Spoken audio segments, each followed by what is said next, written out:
Chapter 511. At this point, the matter had temporarily come to an end. Fate was like a thread of 1,000 possibilities. Pulling on one part would affect the rest. After Iron Armor entered Mingzhou, Sun Lang pulled back the string of his thunder bow, officially announcing his return. Like a chain of dominoes, many influences came one after another. The events that had occurred not long ago were only a small prelude to the storm. One could only advance, not retreat. These were challenges, dangers, but also opportunities. Just like when the Demon King sent a team to kill a hero. If they failed, they would inevitably become the hero's experience and equipment. No matter what challenge it was, as long as one won, one would become stronger and stronger, and one's advantage would become greater and greater. Just like in a game of chess, one would nibble away at one's opponent's territory step by step.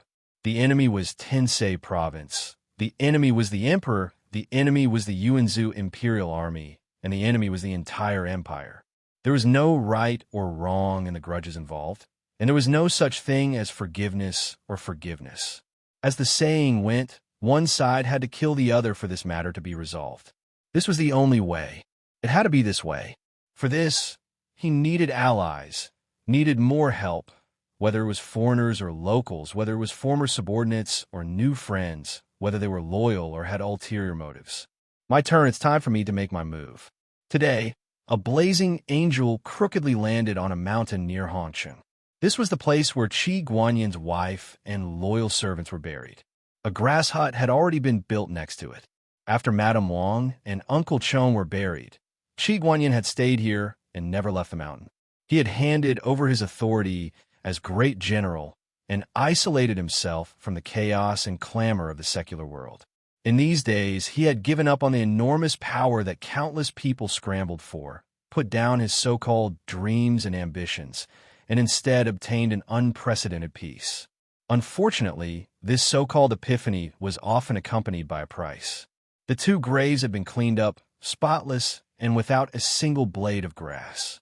The great general of the past sat in front of the graves, his back lonely and silent. The two people who had been buried here were the only two people in the world who had truly treated him well. His wife, who had supported him along the way, and his family, who had watched him grow up. These two people had used their lives as the price for him to break free from the heavy nightmare and obtain a chance to choose his life anew. But from then on, there was no one in the world who had truly treated him well. There was no room for anyone else in his heart. Sun Lang walked up the mountain along the path. Qi Guanyan built a hut and lived here. A group of elite cavalry was stationed at the foot of the mountain. They carried strict orders and blocked all visitors for their general, no matter who they were. There was only one exception. The main thing was that he couldn't stop it. For the past 2 days, under the guidance of Long Wanda and Kirill, Sun Lang had undergone a crash course in Iron Rider. Flame Guard training. He was learning how to operate the Blazing Angel. This fellow's martial arts were all learned quickly on the battlefield. He didn't have any serious growth in learning skills, let alone this kind of pilot training that was useless other than showing off. Thus, after learning for 2 days, he drove the Blazing Angel to show off to Qi Guanyan. Without a doubt, he met the loyal guards at the foot of the mountain, and a fierce, epic battle broke out. There was no doubt that Sun Lang had recreated the glory of the ancient mecha master on this battlefield. He didn't use any weapons at all and had achieved 0 casualties. With a pair of iron fists, he beat the Mingzhou elites until they doubted their lives. This brilliant battle record and outstanding performance would undoubtedly make the Fire Nation's Flame Guards bow their heads in shame. In fact, if Qi Guanyan hadn't heard the commotion and stopped him, perhaps Sun Lang was afraid that Sun Lang would shout, "My hand is as hot as a raging fire.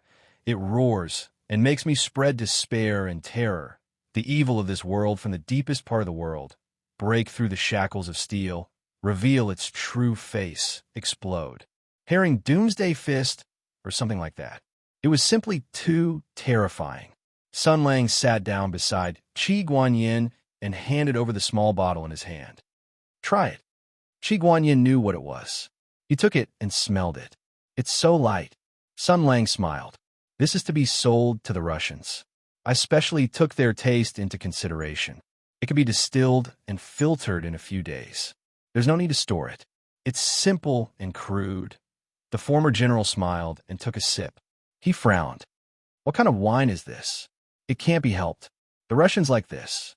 Different countries have different environments, cultures, and tastes. Although there are many wines in the empire and the craftsmanship is rich, these guys don't like to drink. It's really a barbarian land. They can't appreciate the good things of our celestial empire. Sun Lang smiled and explained, the empire's white wine can be divided into light, strong, and soy flavors. According to my observation, the Russians have no interest in the soy flavors. The strong flavors are average, and they like the light flavors. It's best if the wine they like is like water. It has no smell and no taste. When you drink it, you will only feel the spiciness and warmth of fire. This is the best wine they like. Qi Guanyin shook his head. Unbelievable. Sun Lang sighed. Empiricism really kills people. I thought the Russians would like Lao Ganma, since they are so cold. Who knew that although their taste is strong, they don't like spicy food? Their taste is actually more sour and sweet. Moreover, they have a general lack of appreciation for good wine. The former empire's grand marshal was talking to the former general about the cultural environment of the Lihua nation. He also talked about business while he was at it. The two of them sat on the ground. Qi Guanyin was wearing a white robe. He tilted his head and listened with a smile. Ever since he let go of the past, the sharpness and fierceness of a soldier gradually faded. It was replaced by the elegance and gentleness of his personality. Now that the two of them sat together, they looked like two real good friends. He listened for a while and smiled. You really want to do business with the Lihua nation? Sun Lang spread out his hands. A few years ago, I once gave a lesson to everyone and introduced the various situations of war. A group of people only listened to half of it. They didn't have any concept of the so-called financial war, ideological war, cultural war, and economic war. Chi, let me tell you, capital is a sharp sword. Sometimes it will make you dumbfounded. Qi Guanyin pondered for a moment. Economic warfare. There's a saying in the ancient books, if you ride a horse accurately, you will be as accurate as the world. When it is light, it will leak, and when it is heavy, it will shoot. When it comes to fighting, it will leak, and when it is heavy, it will shoot. When it comes to fighting, it will leak, and when it is heavy, it will shoot. The country will raise the price of goods. Internally, it will take the profits of the rich.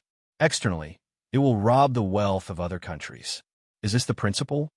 More ruthless than this, Sun Lang took the wine bottle from Qi Guanyin's hand and shook it. The manufacturing process will have to be simplified. The manufacturing scale will have to be expanded. The manufacturing process will have to be subdivided. Even the packaging will have to be redesigned. Then, it will be fully introduced to the Lihua nation. The Lihua nation has a clear hierarchy. The different identities and wealth will be different. The wine will also have to be divided into different grades. The initial goal is to make this wine popular in the Lihua nation. Qi Guanyin frowned. Just based on this? Sun Lang smiled. You don't understand. Once capital is out of the cage, it will become a monster that acts on instinct. It won't be easy to stop. Once this wine becomes popular in the Lihua nation, Zhang Jinyuan's wealth will continue to grow. At that time, he will think of two things. First, how to protect his wealth. Second, how to earn more wealth. The first point is easy. Since ancient times, the most reliable way to do business is to collude with officials and businessmen. He will use money to open the way and think about how to curry favor. With the support of the government, it will definitely be smooth sailing. In addition, he will also build his own private army, expand his influence, and recruit all kinds of people to work for him. As for the second thing, this wine will become popular in the country. He will definitely taste the taste of monopoly. Monopolizing the wine industry is just like monopolizing the next industry. He will find a suitable industry and find a way to monopolize it. In addition, in terms of wine, if he wants to earn more profits, he will have to raise the price or reduce the cost. The former is not very suitable, so he can only do the latter. As for the latter, he will find a way to find cheaper labor, such as slaves, criminals, and those guys who no one cares about when they die. But this is not the most efficient way. The most efficient way is to reduce the cost of raw materials. Sun Lang was still smiling as if nothing had happened. Why needs a lot of food? The price of food in the Hoodin Nation is not expensive, but it is not cheap either. He will definitely seek a cheaper place to import raw materials, and that is the Lihua Nation. He will find a way to establish a relationship with the Lihua Nation and import a lot of food. Then he will find that because the Lihua Nation has implemented a hierarchical system for hundreds of years, it has turned the third and fourth level of the middle and lower level civilians into extremely docile idiots. In a country, if the ruling class becomes an idiot, then the ruling class's idiocy will also be put on the agenda. So he will soon find that the Lihua Nation has been occupied by idiots from top to bottom. Then why does he feed those idiotic nobles and officials and spend a lot of money to import food? He can find a way to buy a large area of land and agricultural workers and produce food himself. But buying land also costs money. He will think of some ways to make the land cheaper. Later, he will feel that it is too troublesome and conspicuous for a foreigner to come out and annex the land. So why not support an agent? This is just a wine industry. Then what if there are more industries? Besides, in this world, in addition to the powerful 5 major countries, there are many small countries. With so much money, do you need more people to protect this industry? In that case, why not establish a few private armies? If you even have an army, why do you still do business honestly and honestly? Sun Lang turned his head and said with a smile, "Now, do you understand? Economic war, as long as greed and desire exist in the human heart, this monster will expand forever." Qi Guanyan's expression was already somewhat serious. Is there a way to check and balance it? If you're referring to the power of the imperial court and the government. Sun Lang revealed a meaningful smile and said slowly, "According to my experience, there is no such thing at all. All the attempts have basically failed," but he stretched out his hand and gently pointed at the sky. Visible to the naked eye, a white cloud in the sky suddenly split into a thin line and spread to both sides. After all, people will die if they're killed. Qi Guanyin was silent for a moment. Are you going to make a move on Lihua? Not now, but it is good to be prepared. However, it is also quite fun. Sun Lang said calmly, "I'd just like to see some rotten, selfish, greedy, and incurable things being smashed by something even more rotten, selfish, greedy, and incurable than them." The former general looked helplessly at Sun Lang and sighed softly, not knowing how to dissuade him. He roughly understood that the anger and distortion in Sun Lang's heart was perhaps more serious than he had imagined. After a while, Qi Guanyin said slowly, "Marshal, actually sometimes it is better to let go." Sun Lang pointed at Wang Shi's tombstone. "Have you let go of her revenge?" Qi Guanyin said calmly, "I have. She and Uncle Chong used their own lives to give me a new life, so that I can start a new life that I want to live and not enter the whirlpool of revenge for her." Sun Lang's left hand trembled slightly, and then he said softly, "You and Kong Zhongwu are both lucky." The general shook his head slightly and changed the topic. "You didn't come to find me this time just to invite me to drink, right? If you have something to say, please speak frankly. Of course, if you want me to go out and do something, there's no need to talk about it. I am not in the mood for that." The marshal rolled his eyes. The 2 military chiefs who had been forced to retire glared at each other for a while. After a while, Sun Lang said resentfully, "After a while, I may be going on a long trip. Although your position has been temporarily taken by Old Hu, the position of general is still reserved for you. The armies of Ming Zhou will still listen to you." Qi Guanyin was just about to speak when Sun Lang waved his hand. "Don't be in a hurry to refuse, Qi. The affairs of the world are unpredictable. After all, people can't be predicted. In short, during the time that I am away, if things change, I will have to ask you to take care of things." Qi Guanyin nodded without hesitation. "Marshal, I have yet to repay your kindness. It is my duty to do this." Sun Lang patted Chi's shoulder in relief, and then said, "Then, there's one more thing. There were originally 2 things, but since you don't want to be busy, there is only one. Chi-Chi said, "Please tell me. You don't have to be so polite." Sun Lang hesitated for a moment, but still said, "After the battle of the Great Desolate Mountain, I left Hutu and went to the foreign territory. In the past 2 years, I did not pay attention to the affairs of the court, nor did I care if there was any important news. There are some things that you must be more familiar with, so I want to ask you." Qi Guanyin smiled.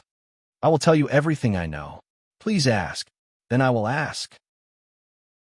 Sun Lang asked softly, "How are the remaining sword saints of the Empire doing? Where are the holy swords that have lost their masters?" Chapter 512. After Sun Lang asked that question, silence enshrouded the area. The atmosphere suddenly became quiet. After a while, Qi Guanyin lowered his eyes and said softly, "Marshal, why are you asking this?" Sun Lang said slowly, "Of course, it's because I haven't seen my old comrades for a long time. I miss them and want to pay them a visit." The general closed his eyes and said softly, "After all, I'm still a soldier of Hutu." Sun Lang said indifferently, "If you don't say, I'll ask Chow Patao. Some things can't be hidden." "Fine, I won't make things difficult for you. I'll ask them one by one, starting with the sacred sword." He looked at Qi Guanyin and said calmly, "Where's the sword of fire?" The other party hesitated for a moment. Just as Sun Lang said, if he wanted to know, he would eventually find out. Thus, Qi Guanyin replied, "The Seven Luminaries' sacred sword is a national treasure and doesn't belong to anyone. If its owner dies in battle, the sacred sword will be taken back by the imperial court and a new owner will be found." At this point, he looked deeply at Sun Lang. The previous owner of the Sword of Fire died in the Battle of the Great Desolate Mountain. The sacred sword was brought back to the imperial capital and hangs in the Mars Sword Palace, waiting for a new owner. Sun Lang asked, "Is there no news of a new owner?" Qi Guanyin shook his head. "No, I received an official document from the imperial court a year ago. The imperial court has its own laws, and the owner of the sacred sword cannot become a governor. Although I don't have the qualifications to compete for the Sword of Fire, I can still be a national talent. The imperial court ordered me to recommend a new owner, and I did recommend a few talents. Unfortunately, they were all eliminated. It said that the selection was also left undecided because no one met the requirements." Sun Lang sneered. "Now that the situation is so serious, the old thing is almost on fire. How can he be as picky as before? Besides, the war has just ended, and the heroes are still there. Now that there are a bunch of people in the court who can fight, I don't believe that they can't choose a fire sword master. It seems that these so-called sword master selections are all fake. The old thing has already secretly selected a good person. Oh, this feeling of being chosen." He waved his hand. "Let's not bother about Hui Yao for now. He's definitely hiding in the capital, and he can't run away. Let's continue talking. Next up are the living people. First, the Gold Radiance Swordmaster. Where's that old thing?" Qi Guanyin's expression was a little strange as he slowly said, "This isn't a secret. It said that Old Bai was ambushed in the early stages of the battle at the Great Barren Mountain and was forced to lead a lone army to fight against the Sky Demon. After the entire army was wiped out, he was seriously injured and fell into a coma, so he wasn't able to participate in the final battle. Instead, he survived. He's also one of the few survivors of the battle at the Great Barren Mountain." Sun Lang's expression was calm as he said, "So he was promoted and given a noble title?" "Not really. I heard that although Old Bai survived, he was seriously injured. In fact, he had already resigned from all his military positions and returned to his hometown in Qinzhou to recuperate. He only has a name in the imperial court." Qi Guanyin said indifferently, "We haven't heard much about him in the past 2 years. When he sent an envoy to visit, it was the people from the Bai Castle who were in charge of receiving him. They said that everything was fine with the ancestor." Sun Lang smiled faintly. The general glanced at him and said, "But most people with discerning eyes can see that Old Bai's injuries are probably not going to recover, so much so that his skills are greatly reduced. The imperial court probably didn't take back the Gold Radiant Sword because they were concerned about their reputation and the feelings of the Tianyuan soldiers. After all, The imperial court made a big deal out of the battle at the Great Bear Mountain. It's really inexcusable for them to take away the sword master's holy sword right away. Sun Lang yawned and said, "In my opinion, after 2 years, when the people's hearts are at peace and the country is stable, the emperor will be ready to support the civil officials and weaken the military officials. The first thing he will do will be this old man. Let me guess. The imperial court is very generous and treats heroes well. Although Old Bai has resigned from his military position, he can't let the hero's heart turn cold. Not only will the old man keep the holy sword, but his family will also be rewarded. Am I right?" Qi Guanyin nodded and said, "Yes, the imperial court has indeed rewarded the Bai family. It can be said that the imperial court is very generous and has bestowed upon them countless honors. Land, wealth, privileges, titles, and so on are nothing difficult. As a result, the Bai family is very famous in Qinzhou. Even the governor and the general of Qinzhou have to be respectful to the Bai family." Sun Lang sneered and said, "To be able to make a governor and a general with real power to be respectful to the Bai family, it's enough to be called a first-class aristocratic family. It's normal for the so-called Sword Saints family to have such a reputation. But Old Bai looks like he's half dead, and the imperial court has given the Bai family countless rewards. It can only be said that they have bad intentions." Qi Guanyin had been through many years of hardships and was no longer a white flower. "You mean," Sun Lang spread out his hands and said, "I only know that people are creatures who want a yard after an inch, and most of them are brainless. Old Bai and the Bai family are actually one. All the glory of the Bai family is given by him. In other words, he and the Bai family are tied together. Think about it. How many top figures have the Bai family produced in the past few years? I'm afraid none. At most, they're just trying to preserve what they've achieved. Most of them are probably good-for-nothings. As the saying goes, people walk to higher places while water flows to lower places. But don't forget, gravity is downward. It's easy for water to flow to lower places, but to make water flow to higher places, you have to use Lu Mountain's rising dragon technique. Similarly, it's easy for people to walk to lower places. Who doesn't know how to fall?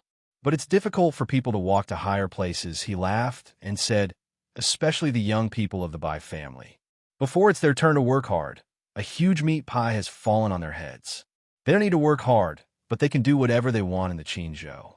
Even the general and the governor don't want to provoke them. In the Qinzhou, who can control them?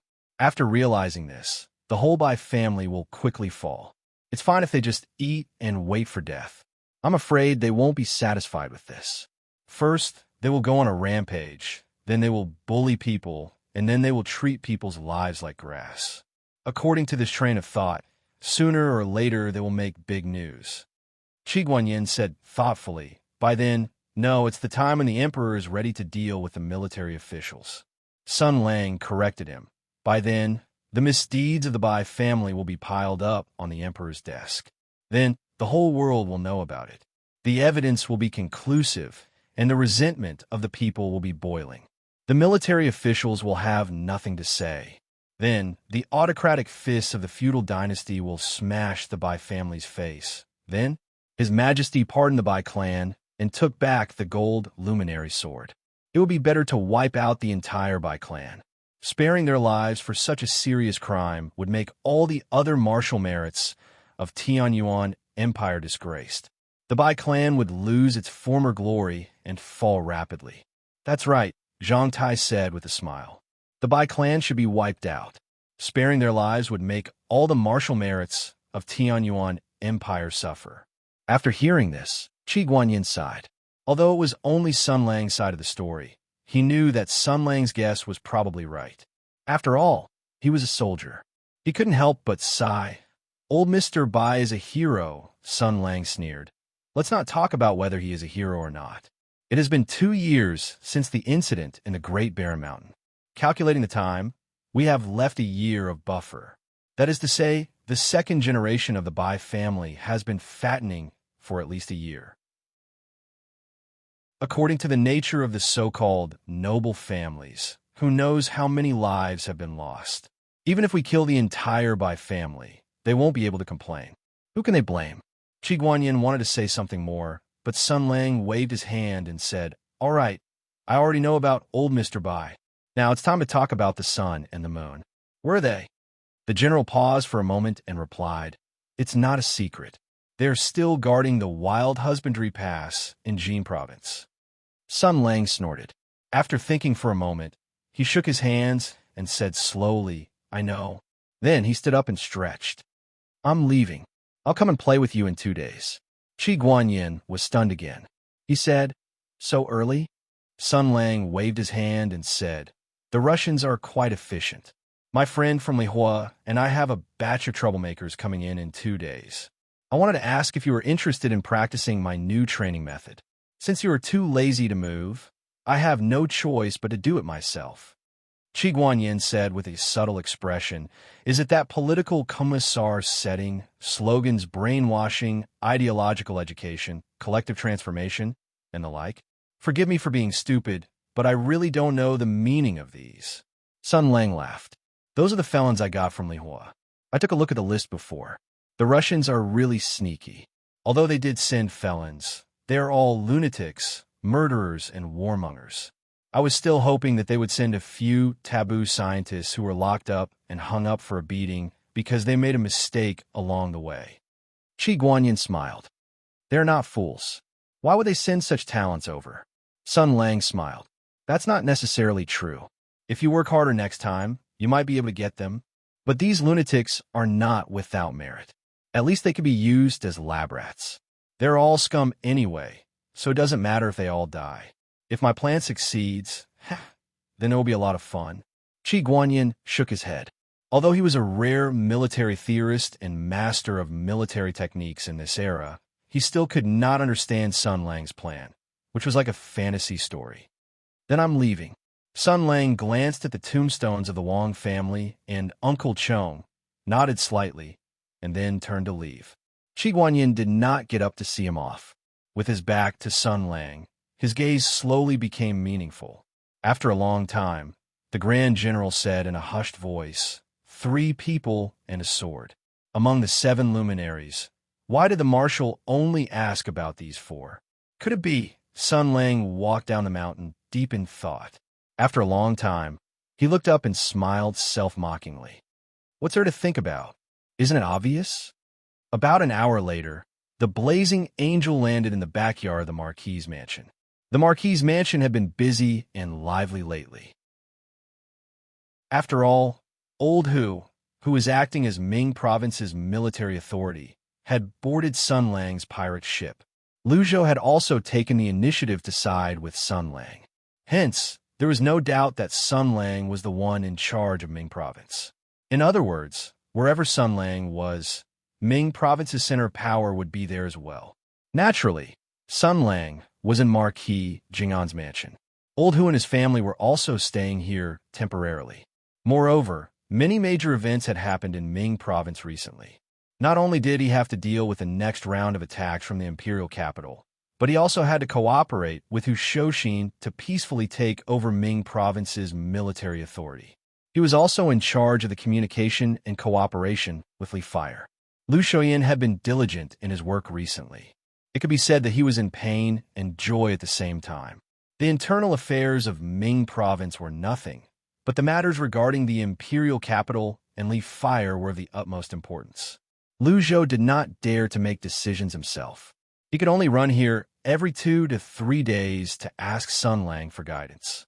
This was great. Marquis Jing'an's mansion had instantly become the most popular place in Ming Province. The surrounding property prices had doubled. The important figures of Ming Province had also recovered their memories overnight. They remembered the deep friendship they had formed with the old Marquis of Jing'an's mansion in the past. They paid him all kinds of visits and inquired about his well-being. They even sighed and cried in front of the old Marquis's memorial tablet. In short, even when Marquis Jing'an's mansion was at its peak, it was not as glorious and illustrious as it was now. Today, Miss Zhao is the daughter of the Marquis's mansion. Master, man, her identity had sent off another Ming Province noble. As she watched the other party's carriage disappear at the end of the street in front of the door, her smiling, dignified, and generous pretty face was immediately replaced by disdain. She rolled her eyes and complained to Su Ching-wan, who was next to her, "I know this is human nature, but aren't these people a little too obvious?" She stuck her tongue out in the direction where the carriage disappeared and made a face. Then she snorted coldly and said, "The people who have come over these few days have basically done the same thing. First, they warmly inquired about my well-being. Then, they apologized and said that they didn't visit me frequently in the past. Then, they went to my father's morning hall and howled for a while. Finally, they covertly asked me if Sun Lang was here. Then, a lazy voice came from behind her. This is also human nature. Let me tell you, face is the biggest obstacle to human progress. Although they're stupid, their noses are sharp. The most important thing is to not let others beat them to it. Who cares about table manners and face? The most important thing is to get ahead of them and take the biggest bone first." Hearing this voice, Ms. Zhao's indifferent expression instantly thawed. She turned around with a smile and called out, "Sun Lang." Sun Lang smiled at her. "Thank you for your hard work, Miss Zhao. Anyway, dealing with idiots is indeed one of the most boring things in the world." Zhao Fei Huang jumped to Sun Lang's side with a few small steps. With her hands behind her back, she tilted her head and said, "It's indeed very boring. But this is to help Sun Lang, so we still have to do it. Although these people are stupid and greedy and only think about how to gain benefits and speculate, they're still useful.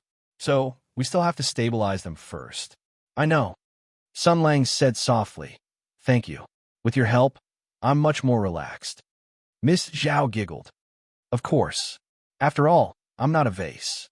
This young lady was good at everything, but she liked to mocking Luo Ming whenever she had nothing to do. Sun Lang just smiled and turned to look at Su Ching-wan. "Steward Su, I have something to trouble you with." Su Ching-wan still maintained a polite distance from Sun Lang. Although the politeness had gradually become respect recently, it was still distant. She bowed and said, "Yes." Sun Lang didn't mind Steward Su's attitude. Anyway, he couldn't mess with her. He said, "I'm going to Qingzhou in a while. Please help me prepare the things and information that I may need." Su Ching-wan was stunned for a moment, and then she didn't ask why. "Yes." Zhao Fei Huang blinked. "Sun Lang is going out again?" Sun Lang nodded and said, "Yes, but not now. We have to wait for a while, at least." Before he finished speaking, there was a rush of horse hooves outside. Soon, a knight rolled off the saddle and stepped into the gate. When he saw Zhao Fei Huang and Sun Lang, he was stunned at first, and then he bowed and said, "Miss Zhao, we were ordered to guard Mr. Sun's mansion. We found 2 women stopped in front of the Fishing Immortals building." Sun Lang's heart thumped, and his voice was out of tune. 2 women? Chapter 513. Women, 2. Sun Lang's voice was completely out of tune, which startled everyone. Although the knight felt strange, he still answered honestly, "Yes." "Aha! Aha ha ha ha!" Sun Lang let out a hearty laugh and rushed forward. He put his hands on the shoulders of the sturdy knight, lifted him up directly, and asked with a gentle face, "Are there 2 people? Are you sure? Are there 2 people? Aren't there 3 people?" The knight was lifted up like a little chick. His 2 feet were already slightly suspended in the air. He tried to struggle, but he only felt as if he was being clamped by a huge iron pincer. He was lifted up in the air without any room to resist. He looked at Sun Lang with a dumbfounded expression and inexplicably felt somewhat frightened. His voice was a little weak, and he nodded subtly. "Yes, there are 2 people." Sun Lang loosened his hands, and the knight fell to the ground and took 2 steps back with a horrified face. Su Ching-wan was at a loss, and Zhao Fei Huang was deep in thought. Sun Lang had no time to care about this.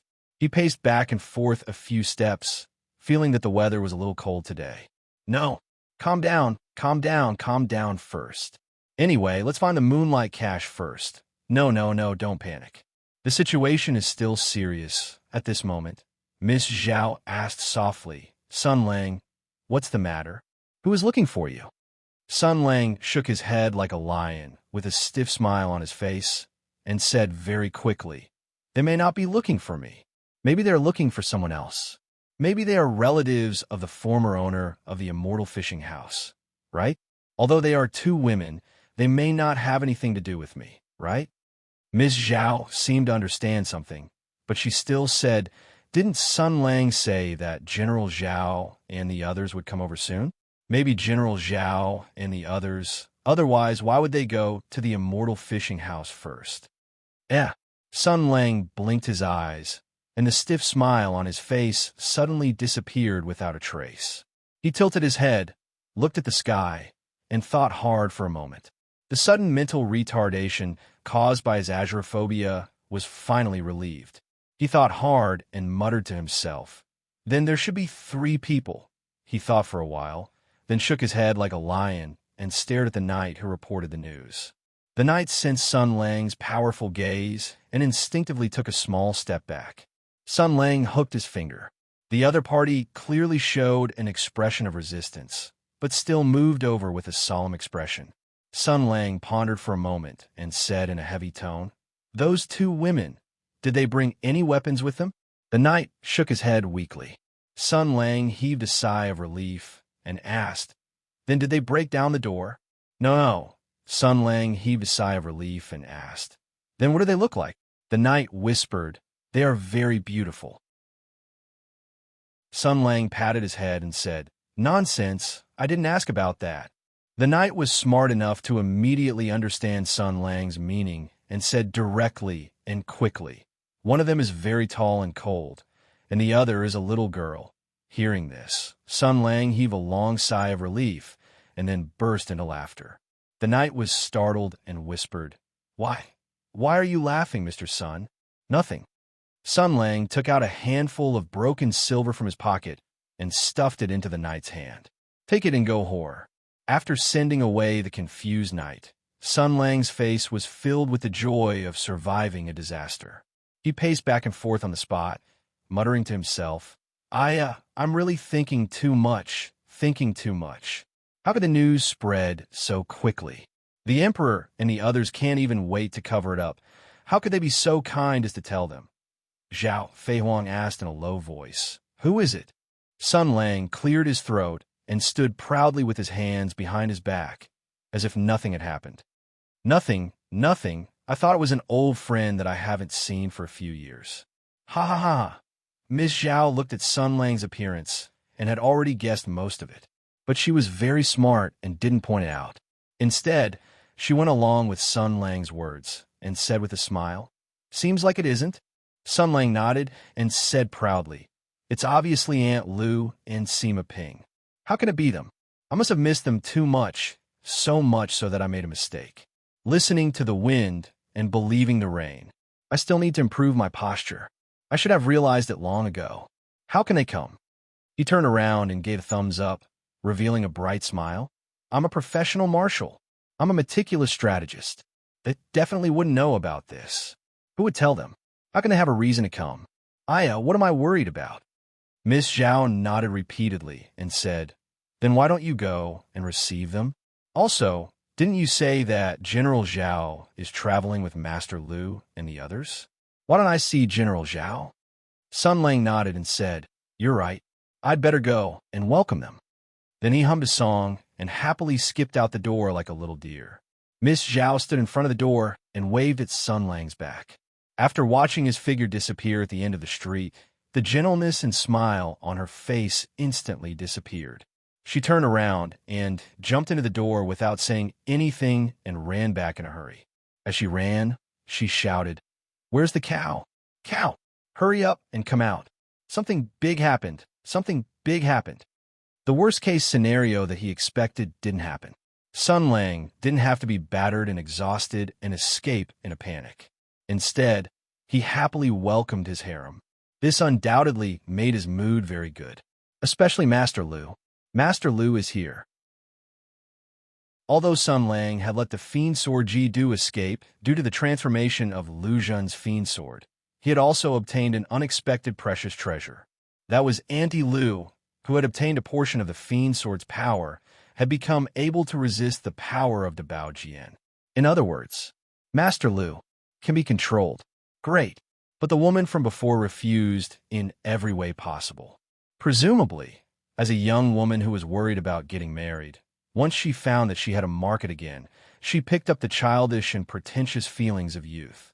She didn't want to connect this matter with gratitude and seemed to want to slowly cultivate feelings or something. This time, she couldn't run away. Happy on happy occasion, Sun Lang couldn't stop smiling. He even wanted to make Ji Air work overtime. But he suddenly thought of something and immediately stopped in his tracks. Wait, Master Lu can be controlled. In Luo can be controlled. But Master Lu didn't seem to know that In Luo could be controlled. In Luo also didn't seem to know that Master Lu could be controlled. Just when they thought that they were the only ones who could be controlled and were a little fearless, they suddenly found that another person who could be controlled as well had suddenly appeared with a Baiyu sound and was having a good time with Sun Lang. What would happen? Compete for the post? That would be strange. You've read too many erotic novels. Sun Lang patted his head and paced back and forth. For a moment, he felt very troubled. After all, if this matter was exposed, it would not only be In Luo and Master Lu who would explode. Even Miss Zhao would be involved. At that time, when a few women met, something terrible would erupt. Well, it seemed that going to Qinzhou was indeed a rather urgent decision. As for now, he could only take one step at a time. Actually, it's nothing, right? Don't panic. As the Empire's marshal, what kind of storms and waves had he not seen? He had experienced many battles. This kind of situation was far from serious. As long as the two of them did not come over, everything could be discussed. Everything could be discussed. Sun Lang walked toward the street where the immortal fishing house was located with a somewhat subtle mood. Along the way, he saw the increasingly familiar street scene, and a smile appeared on his face. Previously, in order to deal with the threat from Tensei Province, they had moved to Marquis Jing'an's residence. But whether it was In Luo, Zhu Ying, and Dongfang Xian, they all probably felt that that was their real home. Very quickly, the street where the immortal fishing house was located came into view, and two familiar figures also entered Sun Lang's line of sight. After seeing those two people, Sun Lang's heart finally fell to the ground. As expected, it was Aunt Lu and Sima Ping. I really thought too much. The moment he saw the two people, Lu Shujin also sensed it and turned her head to look over. Perhaps it was the mutual reaction between the power of the demon sword and the power of the sacred sword, or perhaps it was something even more romantic and mysterious, but they instantly noticed each other and smiled at each other. After being separated for a period of time, Aunt Lu seemed to have lost some weight, but her temperament was much more energetic than before. Previously in Lu Town, she was burdened with too many knots and doubts. She simply lived like a puppet. Now, her life was gradually moving towards another wide, open world. Sun Lang's mood suddenly became better. He came in front of the woman and smiled. "You're finally here." Lu Shujin felt a little strange. She thought that Sun Lang would immediately give her a fierce bear hug and take the opportunity to rub her chest. Why did he suddenly change? She thought about it and thought that she had the answer. Playing hard to get? You want me to hug you myself? What a joke. Then let's just wait and see who can't hold back first. Thus, Master Lu revealed a smile. Ping, said that your home is here, but I didn't expect it to be locked. She said that you might be with Sister Zhao of some Marquis Jing'an. I guess so too, because I saw a sneaky person who seemed to be going to report. Sun Lang smiled. Then why didn't you just go over? Lu Shujin snorted. Of course, it was to see if you would come over of your own accord. Sun Lang smiled. Aunt Lu also smiled and then said, I heard that many big things have happened in Mingzhou recently. Am I late? Sun Lang sighed softly. Perhaps. He suddenly thought of the deceased Madame Wang. That chaste and extraordinary woman had ingested poison from Tensei Province during the most glorious performance of her life and died in her husband's arms. If Master Lu had been here at that time, would he have had a way to prevent all of this from happening? But very quickly, he rejected this idea. Madame Wang's heart was probably already dead. The moment Uncle Chong stopped breathing, she had already extinguished all of her fantasies. Regardless of whether the plan succeeded or not, she and her husband could never return to how they were before. Even if Lu Shujin's medical skills were 100 times better, she could not cure a heart that had already died long ago. Sun Lang said softly, "Indeed, I missed a lot of good shows, but there will be opportunities in the future. Speaking of which, did you find the demon's sword?" Master Lu shook his head. "No. When we were tracking Ji-Du, Zhao Yunlong suddenly sensed something and said that something might have happened on your side. Thus, we decided to put Ji-Du aside and come to your side to see what exactly happened." Sun Lang heard this and smiled. "Then what about Chao Patao?" Hey, how long are you going to ignore me for?" Sima Ping, who had been pretending to be invisible, finally could not hold it in and shouted loudly. Sun Lang turned his head and looked at the girl's chest with surprise. He greeted her. "You're still so inconspicuous." You really did not notice at first." The girl who had been learning from Aunt Lu jumped and shouted, "Bastard, you're still so mean with your mouth. I've already learned a lot of medical skills and prescriptions from Sir. In time, I'll definitely become very mature and leave you dumbfounded." Sun Lang heard this and raised his head to look at Lu Shujin. Master Lu shook his head slightly. Sun Lang looked pitifully at the girl who was daydreaming. "You're so pitiful. You should consider surgery." Sima Ping said angrily, "What do you mean by that look?" The two of them bickered for a while. Sun Lang looked at Lu Shujin again. "So where's Chao Patao? You're so worried about her." Master Lu joked and said, "We were delayed for a while because we went to Song Province." Zhao Yunlong said that even if you were in trouble, the war would be over by the time we arrived, and we wouldn't be able to help at all. Instead of rushing to Ming Province, it's better to go to Song Province to stabilize the morale of the army and make preparations. She already sees Song Province as yours." Sun Lang smiled. "I've always been at ease when she's handling things." "So, Chao Patao is still in Song Province?" "No. After she made the arrangements, she set off with us. However, she received a message from her subordinates in Song Province on the way. It seemed like there was some important information, so she went south alone after sending us to a military town in the west," Lu Shujin said. "She said she'll be here soon." Sun Lang frowned. "What information?" "I don't know. Zhao Yunlong didn't even tell me. It must be something important." Master Lu sounded a little dissatisfied. So mysterious." Sun Lang thought for a while, but he couldn't think of anything important that would make Chao Patao not even bother to see him. He thought for a while and shook his head. "Forget it. Chao Patao has always been reliable. Don't worry. Since she's not here, let's go." He looked at Sima Ping. "Let's go and see a master first." The little girl was stunned at first, but then her eyes softened. She whispered, "Okay." In the cemetery where Ping Yi Dao was buried, Sun Lang and Lu Shujin retreated far away after paying their respects to the strange doctor, leaving the little girl where she was. Sima Ping was whispering to her master's grave. Sun Lang and Lu Shujin were also whispering to each other. So many things have happened." Sun Lang recounted in detail what had happened after they parted ways in Lu Town.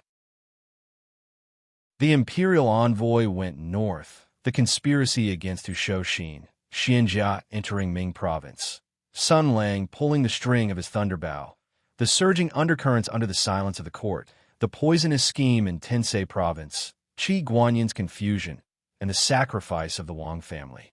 Master Lu sighed softly. "So it still came to this," Sun Lang said softly. "There is some justice that must be returned. Now it seems that it's not just mine." Chapter 514. After paying their respects to Ping Yi Dao, the three people happily returned home. Of course, they went to Marquis Jinggan Fu. Everyone was still waiting. According to the usual routine, as long as the new girl was introduced to the members of the harem, everyone would smile at each other and call each other sisters. They would instantly become good friends and happily chat with each other before leaving the main character to the side. The clothes were torn in Tucson. How could such a thing happen? What the F***CK? It really appeared. Under Sun Lang's perplexed gaze, young Miss Zhao and Yin Luo greeted Lu Shujian with a smile. Their faces were filled with hypocritical smiles as they inquired about her well-being and flattered her without any sense of competition. As the saying goes, don't hit a smiling person. Master Lu also happily responded. As a result, everyone's topic of conversation naturally changed to women's skincare and such. After all, Lu Shujin was a world-renowned doctor. Then, Sun Lang was left to the side. But from time to time, Yin Luo and young Miss Zhao would cast a meaningful glance at him. The meaning of this gaze shouldn't be just "you wait, you womanizer," or something like that. Instead, it was something more subtle and dangerous. Sun Lang silently hooked his finger at Courier, who was sitting at the side. Young Miss Mao had always had her eyes on top of her head and was very arrogant. She disdained to interact with Master Lu, this kind of person who could only be used to run points. When she introduced him, she just nodded her head and dealt with it. And Lu Shujin's temper was actually not much better than a firecracker. With young Miss Mao acting so arrogant, she also wouldn't stick her warm face to her. So Courier stood up and followed Sun Lang out of the room. I have a bad feeling. Young Miss Zhao's bell-like laughter came from inside the room.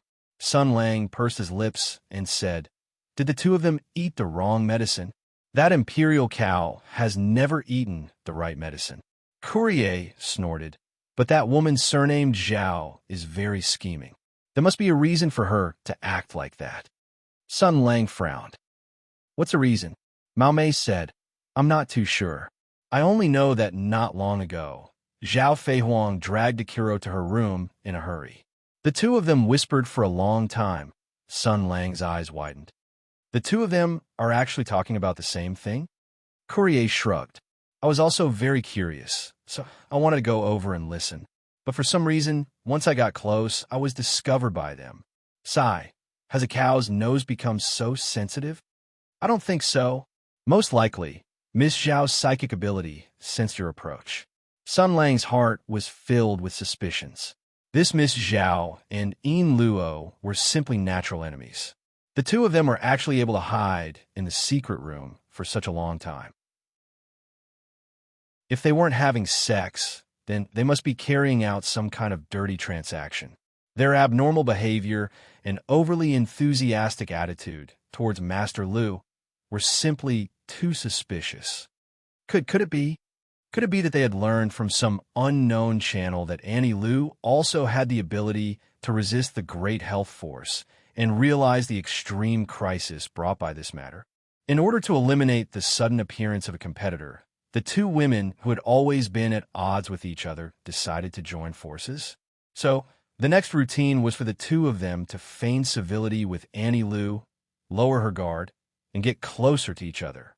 Then, on a dark and windy night, they tricked Annie Lu into drinking the strength-dispersing medicine.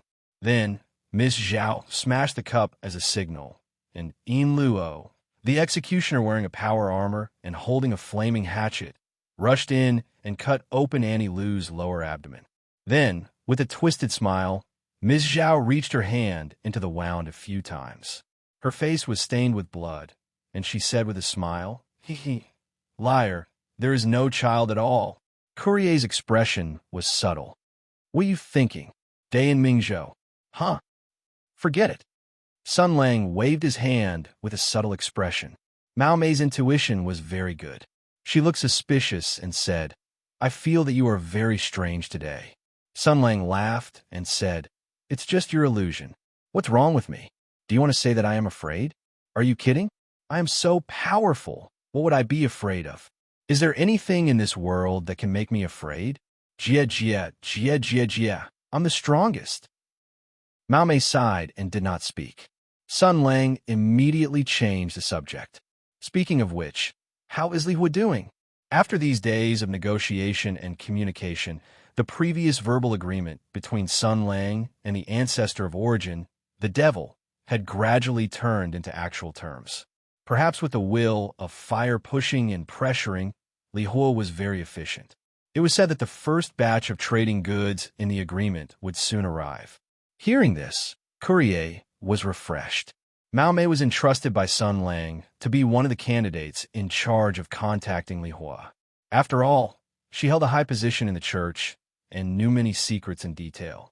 With her there, she would not be fooled, although the possibility of being fooled was very small. Such an appointment made Mao Mei very happy. In fact, although she did not know when Sun Lang had negotiated such a big deal with Li Hua and did not know how he had done it, it was not important. What was important was that this agreement had allowed Sun Lang to pick up a huge bargain. This man had the ability to reach this point, which already showed that her choice at the beginning was incomparably correct. This man undoubtedly had the aptitude and ability of king. Anyway, she had now changed her master, so she had no psychological pressure to help Sun Lang move things from Li Hua to the new home. After all, plundering and robbing, for her who believed in the law of the jungle, was as normal as eating, walking, drinking water, and sleeping. Therefore, she said, previously the first batch of negotiators had arrived at the border of the two countries by fast mobile vehicles and carried out preliminary contact with us. Humph, strange. Why didn't I know that the efficiency of the bureaucratic system was so high? It's as if the court is supervising them 24/7, Sun Lang smiled. This is a good thing. It said that the first batch of aid materials is about to arrive, big brother. Hearing this, Courier showed a sarcastic smile on his face. To some extent, it is indeed materials. It seems that these bureaucrats are still a little dissatisfied. Sun Lang heard this, and his expression changed. Could it be? Courier sneered. They gave us a small, stumbling block. They said that although Li Hua has a large territory and a large treasury, everything has to be done in secret.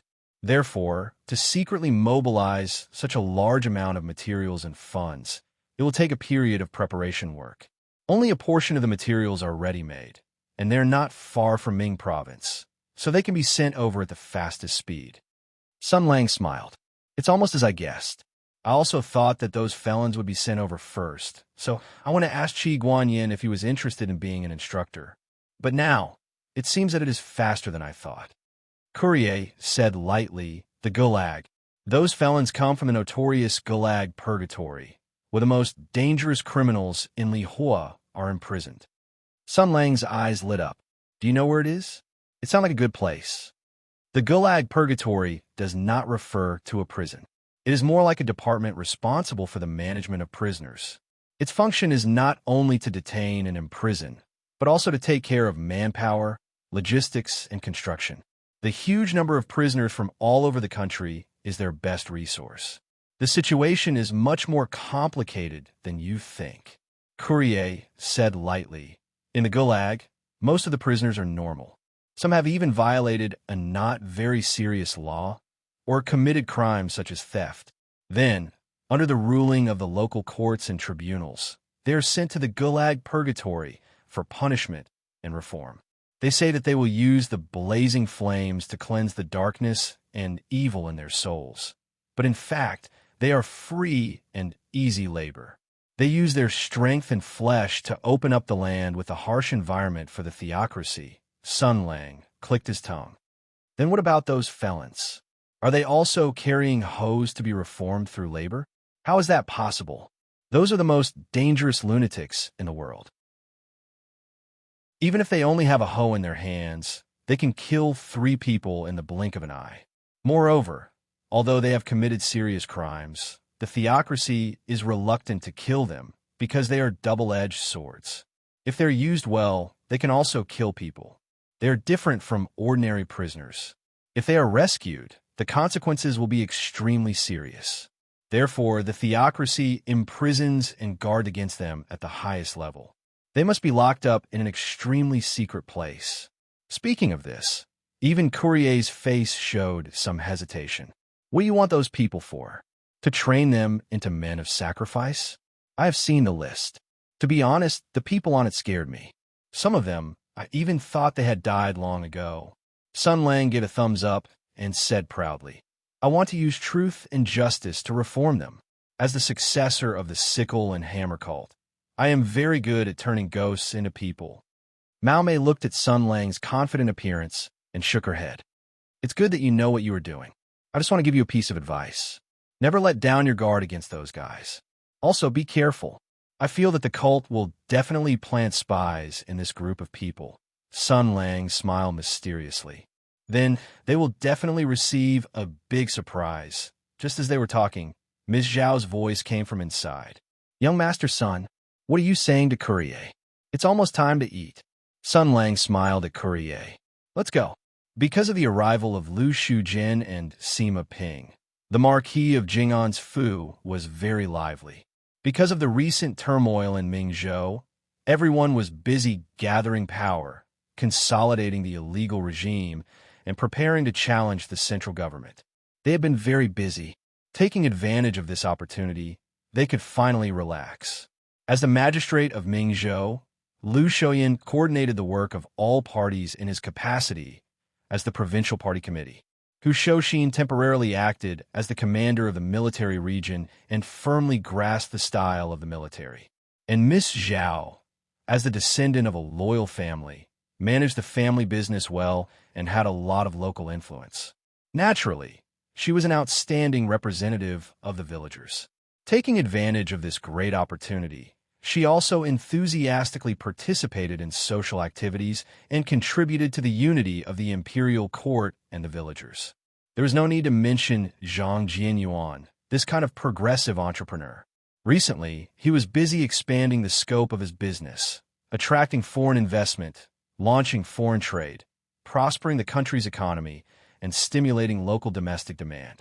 There was also Taoist by Shui, this kind of religious figure who answered people's questions and provided spiritual guidance, effectively maintaining the stability of society. There was also the warm and simple friendship between people. Everyone was shining and heating up in their respective posts. It was really very good. Gathering together and relaxing their tired souls could be considered as both host and guest being happy. It was very good, except for Taoist by Shui. The Taoist by Shui drank a few cups of the new wine that Zhang Jianyuan brought and was a bit tipsy. He staggered a few steps and saw Sun Lang. He said with a face of surprise, "Ah, benefactor Sun, your face is a bit clearer than before. Let this old Taoist take a look. Your face seems a bit, ugh." Then he was kicked by Sun Lang to Zhang Jianyuan's side. The overbearing CEO understood. He anxiously and worriedly hugged the Taoist by Shui and called out to him. Then he began to feed him hangover medicine. At the same time, he taught him a little common knowledge about ancient life. In ancient times, medical conditions were not developed. If you picked up something on the side of the road and ate it, what would you do if you were poisoned? Of course, it would be to induce vomiting. What would you use to induce vomiting? Of course, it would be yellow soup. What was yellow soup? Of course, it would be fecal water. What else could vomiting be used for besides detoxification? Of course, it would be to relieve hangover. In fact, even in some less developed areas of modern society, there is still a terrible folk prescription of using fecal water to treat alcoholism. Of course, Big Fragrant Zhang was Taoist by Shui's close friend and a successful entrepreneur in Mingzhou. He was a respectable person in society. It was impossible for him to do something so immoral. Yellow soup was too disgusting and too unhygienic. How could it be compared to stinky tofu juice, which was non-toxic and harmless? Therefore, Taoist by Shui, who had vomited again, started to fight with Zhang Jianyuan on the spot. The scene was so fiery that Taoist by Shui's new disciple, Wan Yuanzhong, was so scared that he didn't dare to speak. Well, everyone still remembers who this guy was. Because the scene was so beautiful, the female friends hurriedly left the scene. By the way, during this time, Yin Luo and Miss Zhao still maintained their enthusiasm for Lu Shujin. They sat next to Auntie Lu and asked her this and that. Even after they left, they held Auntie Lu's hand, as if they wanted to find a place to eat a second round. Therefore, only a few stinky men were left in the scene. After Hu Shouxin sent his wife back to her room, he turned back. As for his daughter, Huda, during this time, she had become good friends with the other two brats in the house. Together with Sima Ping, who came back, the four little girls ran off to play crazily somewhere. He saw Sun Lang sitting on the side, so he walked over and said, "Miss Zhang and Miss Zhao are pestering Master Lu. I'm afraid they want to ask something. Is that okay?" Sun Lang was stupid again. He just didn't want to admit it. By now, he had already guessed it. He hesitated for a moment and said softly, "Yin Luo and Miss Zhao will know about this sooner or later. The important thing is, I still don't know how to face it. I've already said goodbye to my past. I'm no longer the young Master Jia that they remember. I just want to be myself. But they might cry. I don't know if I can be ruthless, and I don't know what they want." Hu Shouxin also sighed. He said, "If they really come, what will you do?" Sun Lang said decisively, "Run." So cowardly. Chapter 515. So cowardly. Hearing Hu Shouxin's ridicule, Sun Lang proudly said, "This is called a strategic shift. How is this cowardly?" Hu Shouxin clicked his tongue and said, "You're the only one who calls running away at the first sign of trouble a strategic shift." Sun Lang said angrily, "What are you talking about? Do you even know how to fight a war? Do you think that fighting a war is all about rushing up and being reckless? Do you think that if you win, you'll be hacked to death? Do you know how to turn around? Look at how stupid you are. You must be a blockhead from the Vanguard Battalion. All you think about every day is charging. You have to know shame." Although the other party was talking nonsense, there was no way to refute him. Because at this point, if he continued to argue with him, this bastard would definitely get excited and say, "Hey, you still dare to talk back to your superior? Come, let's compare military ranks first, then look at military achievements, and finally count how many times I've saved you." Once he brought up old scores, it wouldn't just be embarrassing. Mother asterisk Kerr, so infuriating. Old who was depressed. He could only change his way of thinking to attack. Since he didn't have the upper hand from a military point of view, then he would change to a more advantageous field. He snorted and commented as a mature married adult, "You're still too young. One day you'll understand that running away won't solve any problems." Sun Lang laughed loudly and said proudly, "But this is what humans are like.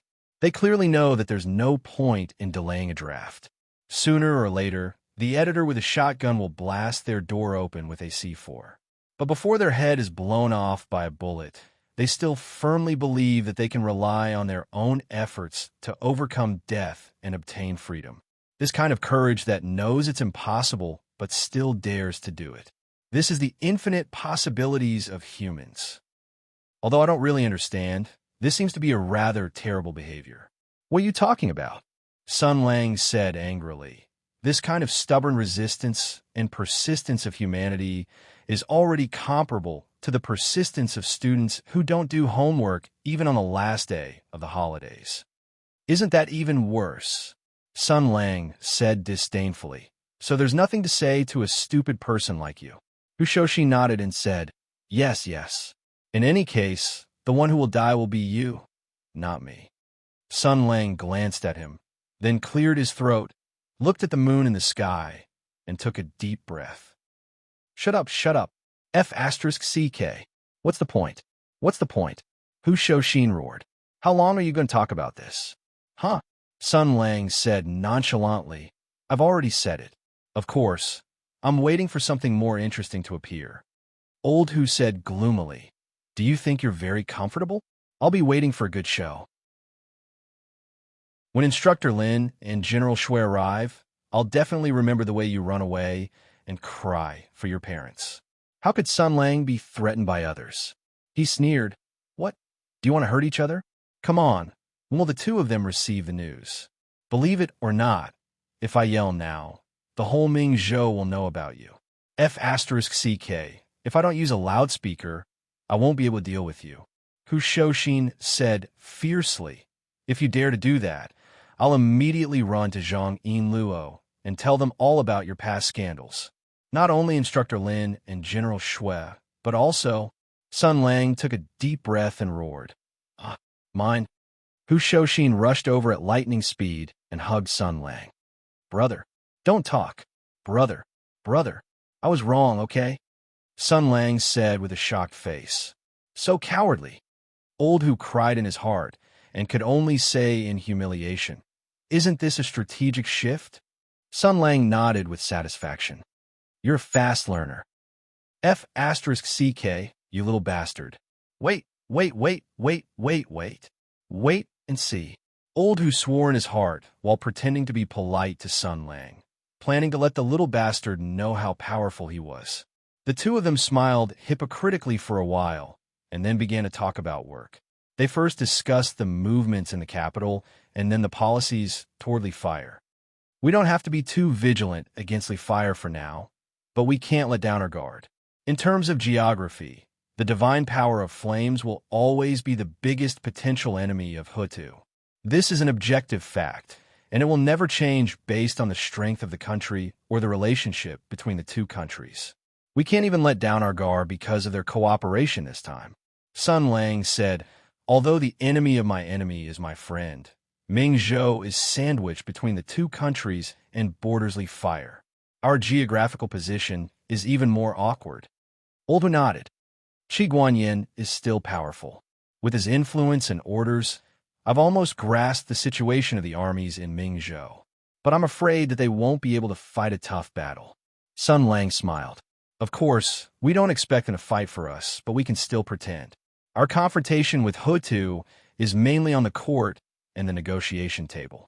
We can't start a war, and the other side doesn't dare to either. We only need to go with the flow. Is there still no response from the capital? Hu Shouxin smiled sarcastically. Although the news has been blocked, the court must know. After all, such a big thing has happened, and His Majesty knows nothing about it. It can only be said that the empire has lost control of Mingzhou. Since His Majesty has discovered that Mingzhou is about to go out of control, he will do something no matter what. Sun Lang poured himself a glass of wine and stared at the clear wine in the glass. The moonlight reflected in the wine. He said casually, "What do you think the old man will do?" Hu Shouxin smiled bitterly. "If I could figure this out, would I be targeted by the Tensei province?" Sun Lang smiled and gulped down the wine in his cup. "I don't know, but we only need to know that we were the ones who made the first move. We were the ones who made the first move.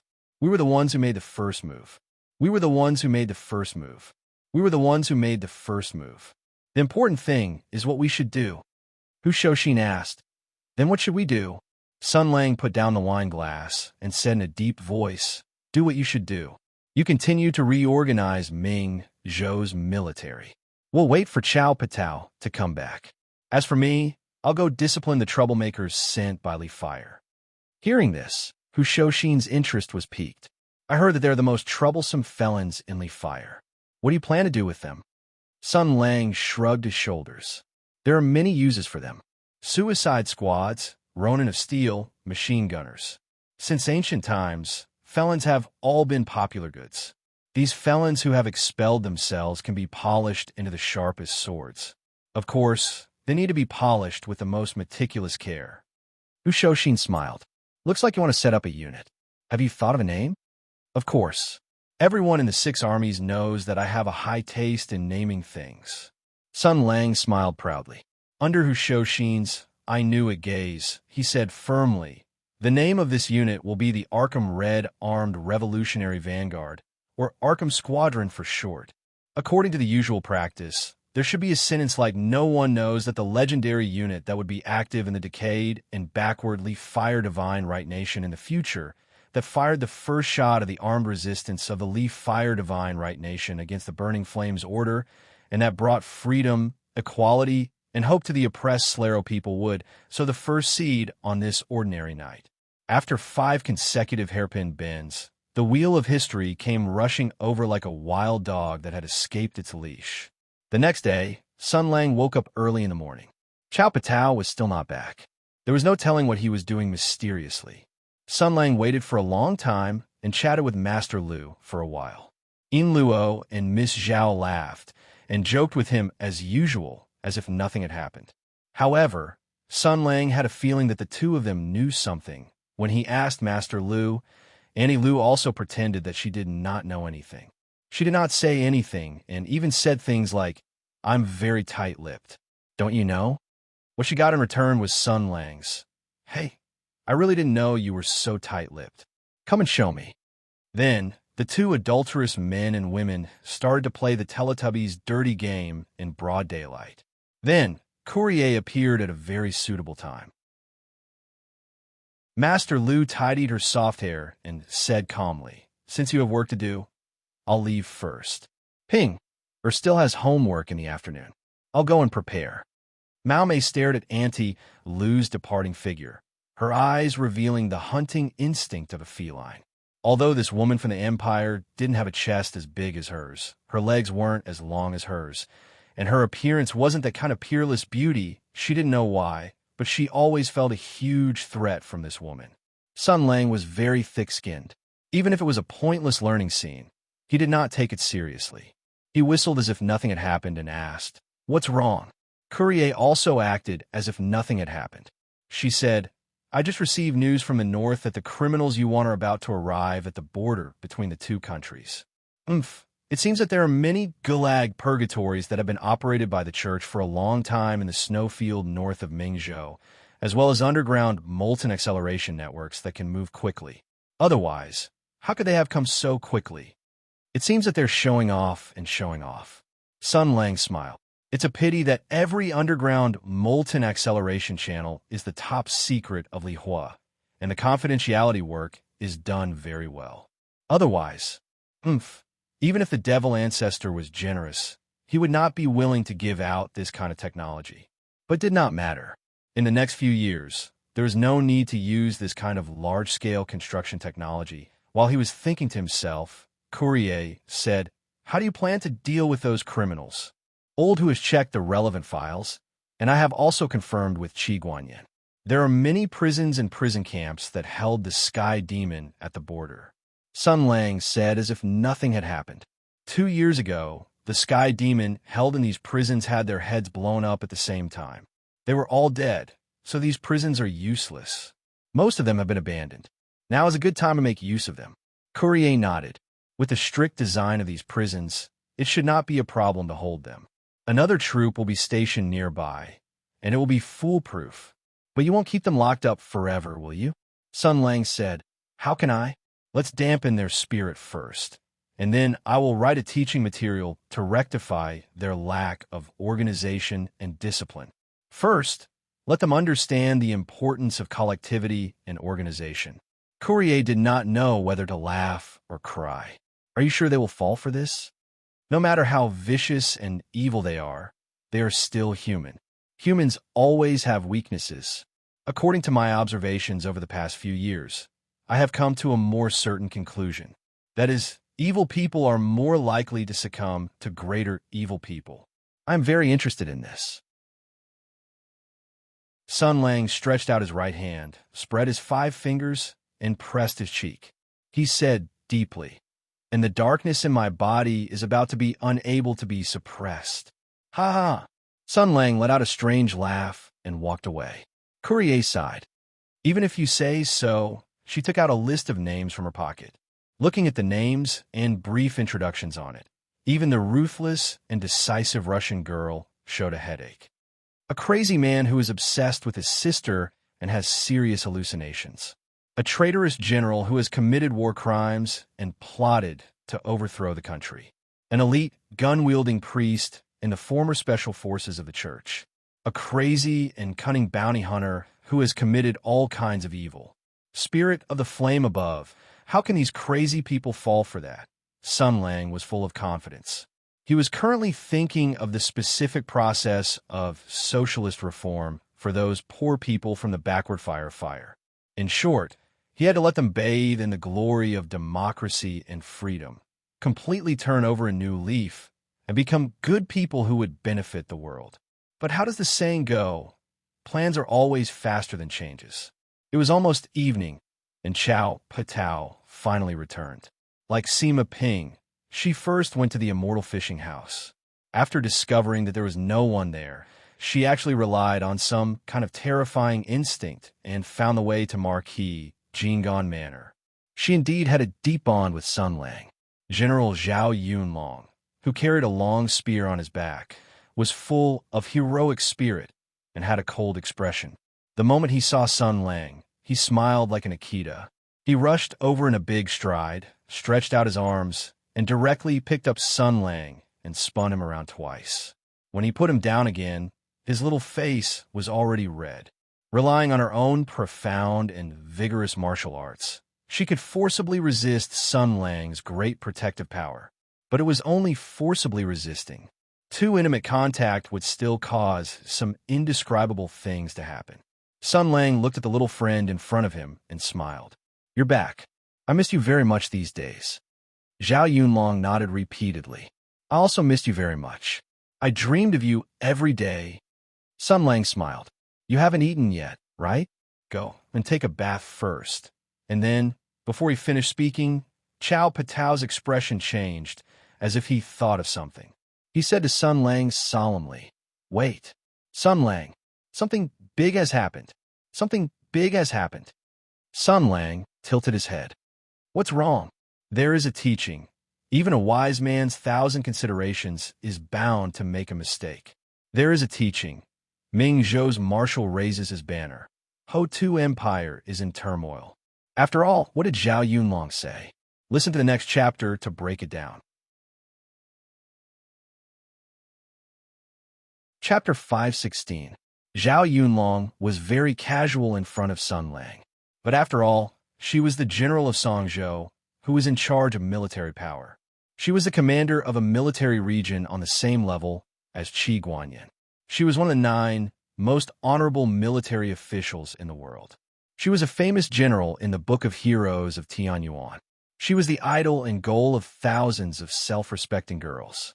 She was a top great grandmaster in the empire. Such a person had seen all kinds of storms. She could say without any modesty, "I've been through hundreds of battles and seen many things." Then, this already explained some things.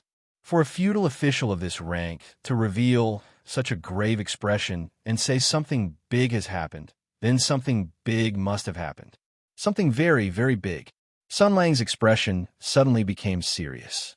Zhao Yunlong looked around to make sure there was no one around.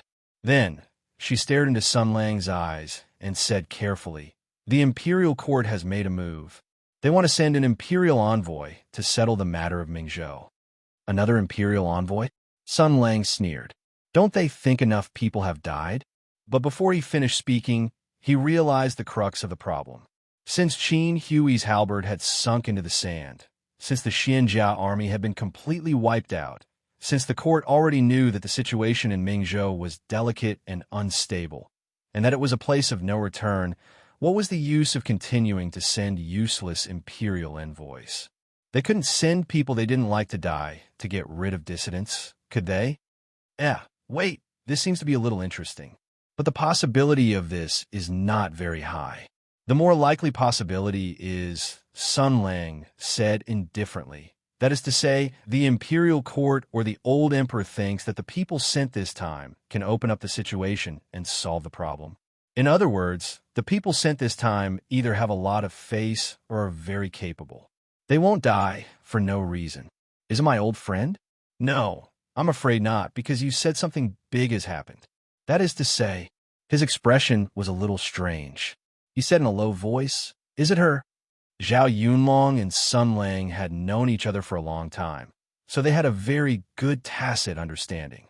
While looking at him worriedly, Zhao Yunlong whispered, "Yes, I received a secret report that General Tensei has left the capital and went back to Jiangbei." Sun Lang fell into silence. His gaze wavered for a moment. 8 years for a woman. Their fates had been changed, their lives had been tampered with, and they had been used mercilessly. They had been used as tools and chess pieces. They would never be accepted, never be recognized, and would always be on guard. He couldn't forget her. Even if he chopped her into minced meat, he wouldn't forget her. He couldn't let her go. Even if he had to destroy everything she had, he couldn't let her go. The conspiracy 2 years ago turned out to be a deliberate ploy. From that moment on, the hatred was forever rooted. The two sides were destined to fight to the death, unless one side fell forever. Everyone knew that the next game would be a gamble with everything in the country. Sun Lang wanted to take back everything he had given. He had brought peace to the country, and he had the right to take it back at any time. And she actually dared to appear in front of me. She actually dared to appear in front of me. She actually dared to come. Sun Lang took a deep breath and slowly said, "Good, good, good." Blazing anger burned in his eyes, and his hands trembled uncontrollably. Of course, this wasn't fear, but excitement.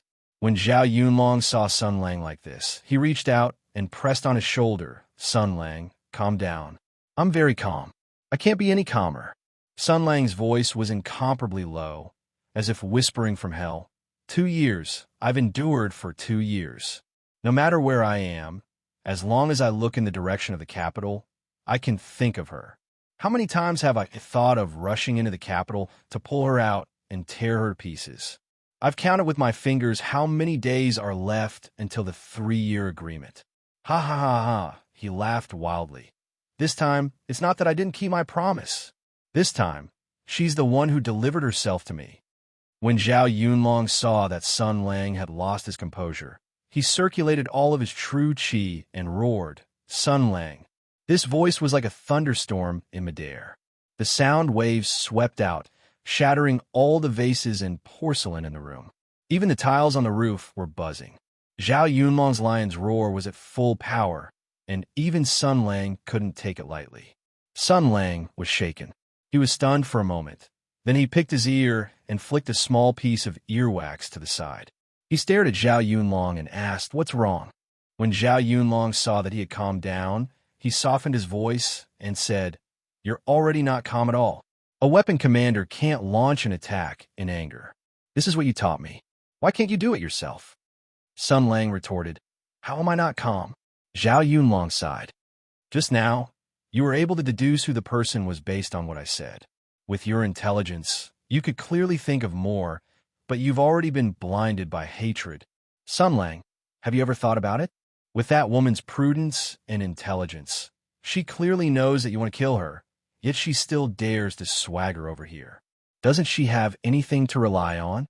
Sun Lang said coldly, "It's nothing more than 100,000 elite soldiers and 1,000 good generals. If numbers were useful, then ants would be able to rule the world. Or do you think that she's here to perish together with me?" Zhao Yunlong said indifferently, "If that's her plan, then I really have to admire her.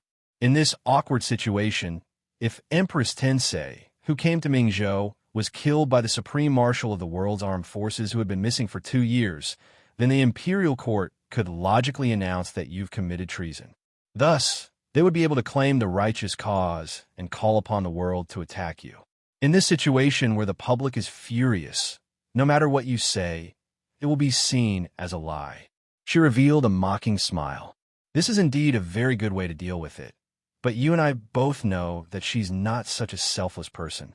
It's true that she loves the empire very much, but what she loves is her empire, not the empire itself. She wants to rule this country and establish an unparalleled achievement.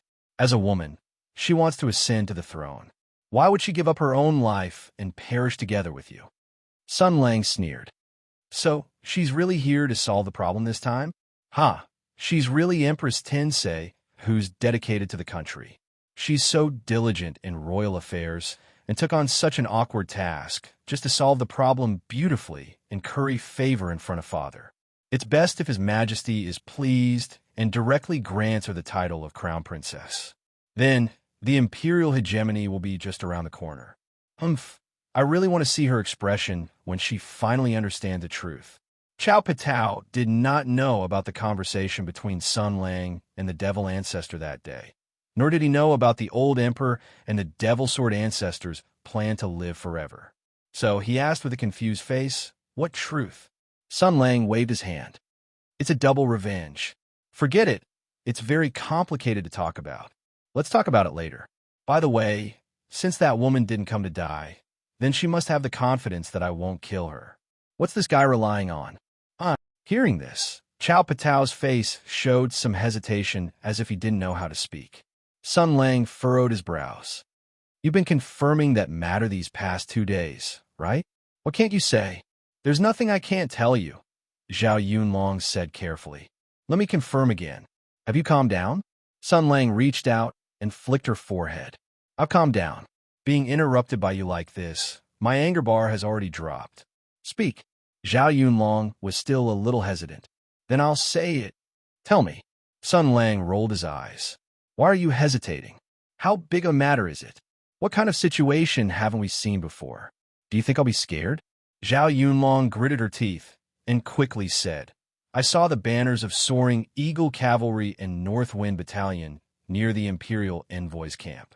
The secret report also said that the elite troops of these two armies were transferred to protect the Imperial Envoy's safety. She glanced at Sun Lang.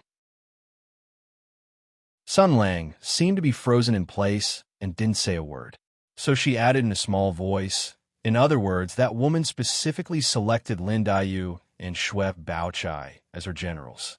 Sun Lang still didn't say a word, as if his pressure points had been pressed. Cao Patao was a little flustered. He carefully asked, Sun Lang, are you still calm? Sun Lang nodded abruptly and said in a powerful voice, I'll run first. You're too calm. Sun Lang came back to his senses and waved his hand. He laughed dryly and said, It's just a joke to liven up the atmosphere. How can I run? I say, Cao Patao, I heard that the entertainment industry and service industry in Songzhou is quite developed, right? Forget it. There's no meaning in the country. It's more cool to go abroad these days. I might as well go across the ocean and play in the Water Nation. I heard that it's quite interesting. Zhao Yunlong didn't know whether to laugh or cry. Don't we still have to run? Sun Lang rubbed his hands and nodded repeatedly. You're right. We can't run. We can't run. We can't run. We can't run. Okay. Cao Patao looked at Sun Lang, and a gentle look flashed in his eyes. He reached out and patted Sun Lang's head. He said softly, You have to face them eventually, whether you're willing or not. Sun Lang sighed softly. They shouldn't have been involved. What else can I do? Tell them directly that I'm not that person from the Jiao Mansion. I'm a guest from another world. I just look exactly like him. Those 6 years were just a scam. Tell them that I'm pretending to be that person. I'm just a strong man who was dragged into the war. Then, I'll cry about how painful my experience was. Let them cry with me. Then, everyone will forgive each other and happily start a new life. Zhao Yunlong said softly, You're not them. How do you know what they're thinking? No matter what, the one who got to know them in these 6 years should be you. Sun Lang said slowly, Yes, but so what? Let them tie their lives to me from now on. Even tie the entire Rongwa mansion to my war chariot, and let them crash into the empire together. I don't want to have anything to do with the Jiao Mansion anymore, let alone this kind of thing. Cao Patao smiled and shook his head. You're always unable to harden your heart. But how can you have your cake and eat it too? The reason why that woman brought the two of them here was probably because she knew your weakness. If she wasn't afraid of you flipping the table, she wouldn't have used such a gentle method. Given her personality, she would probably have dragged all the old and young of the Rongwa mansion onto the prison card and pushed them all to Mingzhou. A cold glint flashed through Sun Lang's eyes. He said indifferently, She wouldn't do that. We fought side by side for so many years. She knows my style very well. Zhao Yunlong said softly, I remember when the Grand Chancellor of the Martial Hall commented on the military tactics of the generals of Heaven's origin. Your comment was only one word, ruthless.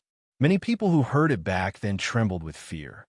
Sun Lang said slowly, so that woman wouldn't dare to turn that word into madness. Zhao Yunlong sighed again. After so many years, the scar in Sun Lang's heart had never healed. The more straightforward he appeared on the surface, the more twisted his heart was. Unfortunately, she couldn't change all this despite trying many methods. She could only say, So, what do you plan to do? Sun Lang said decisively, Run. Stop fooling around. Zhao Yunlong waved her hand. We're talking about serious business. Sun Lang said seriously, I'm not joking. Now the Imperial Court, or that woman, is trying to establish a channel of dialogue with us and put things on the table. This is the other party's request, and this is our initiative. So, the longer we delay this matter, the more space we have to operate. Zhao Yunlong said helplessly, Maybe that woman has already calculated this step? She thinks that if she brings Lin Xue here, you'll probably run away. Although this is indeed like what you said, and can continue to expand the advantage, don't forget that the woman is still in Mingzhou. If she wants to play some tricks, or will make some tricks when you're not here, I'm afraid that no one in Mingzhou could be her match. Sun Lang smiled, revealing a smile that Chow Patao was very familiar with. He touched his chin and sneered. I haven't seen her for a long time. Her ideas are still so beautiful, but her methods are still so crude. Chow Patao, as a runner who is better than a Hong Kong reporter, I need to teach you some new skills, he said proudly. You have to know that even if you want to run away, there are many ways to run away. For example, running away directly is the most irresponsible and useless way, and I won't do it. The real escape is the one that brings happiness to everyone. For example, first crush that woman's plan and make all her naive and childish plans fail. At the same time, she completely avoids the scene of Bai Shui and avoids meeting her ex-girlfriends. Finally, she ends it perfectly and leaves gracefully. She passes through the azure field without a single blade on her body. Chow Patao's eyes lit up with excitement. After all, during the war, she was like a little tail behind Sun Lang's, but the two of them went out to cause trouble every 2 to 3 days and did many immoral things. The number of sky demon who were tortured by them was probably in the tens of thousands. Do you want to cause trouble? Sun Lang gave him a thumbs up. Make it so that she can't even have her period bleeding. Zhao Yunlong didn't feel any pressure from such a vulgar and disgusting way of saying things. The general of Songzhou waved his fist and said with an excited expression, Good. Make her bleed, mother. Master Liu, who had heard the commotion, heard this as soon as he came in. Her expression was a little strange. She sighed at Sun Lang and said, I really want to know, how many dirty words did you teach her back then? Before Sun Lang could say anything, Zhao Yunlong raised her head at Aunt Lu and said proudly, It has nothing to do with him. I taught her everything. Chapter 517. It was very clear that after knowing that Empress Tensei was about to arrive, Auntie Lu could not remain calm. Her good mood instantly disappeared without a trace and was replaced by anger. The creation of the demon sword of Keitu was the idea and plan of the Tensei province. She was forced to participate in it, and the two personalities alternated. In that period of time, she was suspicious of everything, living like a walking corpse. Because the other personality had already frequently acted in secret, causing her cognition to be in chaos. But this was not the greatest price she had to pay. The greatest price was that the Liu family was destroyed by the twisted hatred and malice of the other personality. The fates of the 8 people were rewritten. They first lived in despair and then died in despair. Other than Kong Zhongwu, there were no survivors. Everyone's fate was controlled by a cruel line. Countless people were sacrificed, turned into flesh and blood, and forged into the altar of the demon sword. Just for the sake of a certain person's decision, a certain person's achievements, a certain person's ambition, the fates of countless people became chess pieces that could be manipulated at will. This kind of pain and anger could only be understood after experiencing it. Her complexion was somewhat pale, her ears resounding with an angry and scorching voice. Suddenly, she felt a warmth in her right hand. When she came back to her senses, she discovered that Sun Lang was already holding her hand. He was currently looking at her, his eyes filled with worry and comfort. Lu Shujin's heart softened. She remembered that day in the 100 Her Garden, when Sun Lang gave up the chance to possess the demon sword and snatched her spirit body out of Keitu. In the ruins, the two of them had spoken. At that time, she finally understood the entire truth. She understood that from the beginning to the end, she was also a chess piece that was casually toyed with and wantonly manipulated. After feeling the sorrow and anger of having her freedom and future trampled on, she finally understood Sun Lang's feelings back then.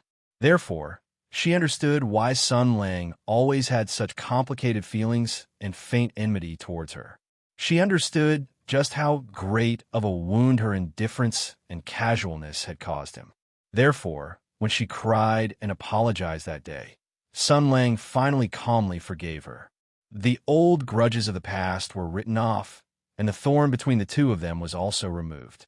They truly became comrades, companions, and even had an even more intimate relationship. Her rebirth began with the words, "I'm sorry," and "I forgive you." But now, the two of them could finally stand together without any barriers and fight side by side.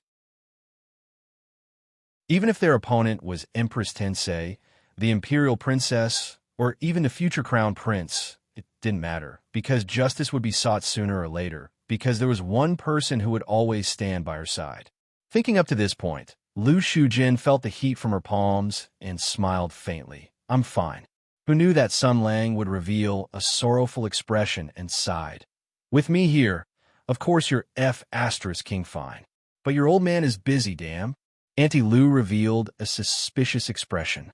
With a strange expression, Zhao Yunlong whispered, "The Soaring Eagle Army and the North Wind Camp are both here." That woman specially selected these two camps of elites as the Imperial Envoy Guards. Master Lu stared blankly for a moment before bursting into laughter. Sun Lang said angrily, "What are you laughing at? Huh? What are you laughing at? You're also a mistress." According to the customs of this dynasty, a thief like me will at most be pulled by the ear and dragged home to kneel on a washboard for 2 days, but a fox spirit like you will be directly dragged to the pig cage and drowned in it. As soon as he finished speaking, Chow Patao jumped out and shouted, "That's not right, Sun Lang. According to the stories you told me, the ending is obviously that the first branch first cut the fox spirit with a cold saw, then cut the thief into 8 pieces, and finally carried his head to the country of water on the other side of the river." Sun Lang raised his hand and gave him a knock on the head. "There's so many endings. Why do you only remember this one?"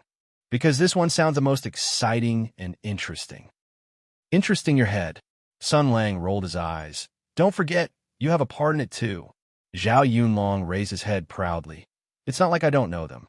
In the past, didn't they not care at all that I was by your side? This doesn't seem to be something to be happy about." "Bah!" Annie Lu blushed and spat when she heard the crazy words of a scoundrel and a vixen. Looking at Sun Lang's bear-like appearance, she laughed again. So you also have times when you're flustered." Sun Lang smiled proudly. "I'm about to run away. What's there to be flustered about? Why are you so proud of such a shameful thing?" Sun Lang snorted in the face of Master Lu's ridicule. "This is a matter of winning in life. How can it be called running away? In fact, there is no road in this world, but when many people run away, it becomes a road. I don't know why, but I always have the urge to beat you up." Sun Lang smiled meaningfully. He took a deep breath and patted his face. All right, calm down, Aunt Lu. Anyway, I've already calmed down. Fortunately, I had a little rest last night. Gather everyone, it's time to work." Soon, with Sun Lang as the core, the leaders of the rebel forces were gathered.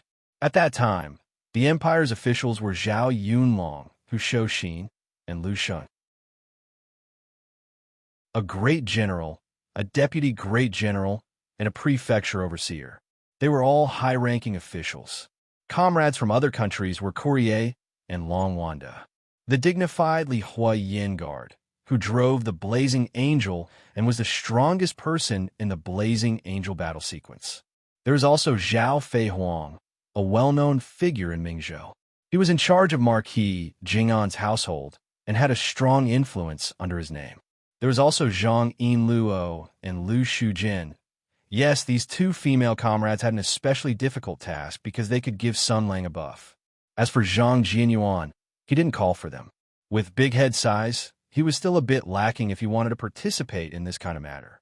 After all, this capitalist was still at the level of an apprentice.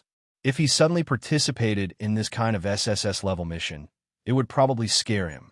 It would be harmful and not beneficial. But after he broke through, he would probably rush to do this kind of thing. After everyone was seated, Sun Lang looked at these people and suddenly had a feeling that a great cause had finally begun.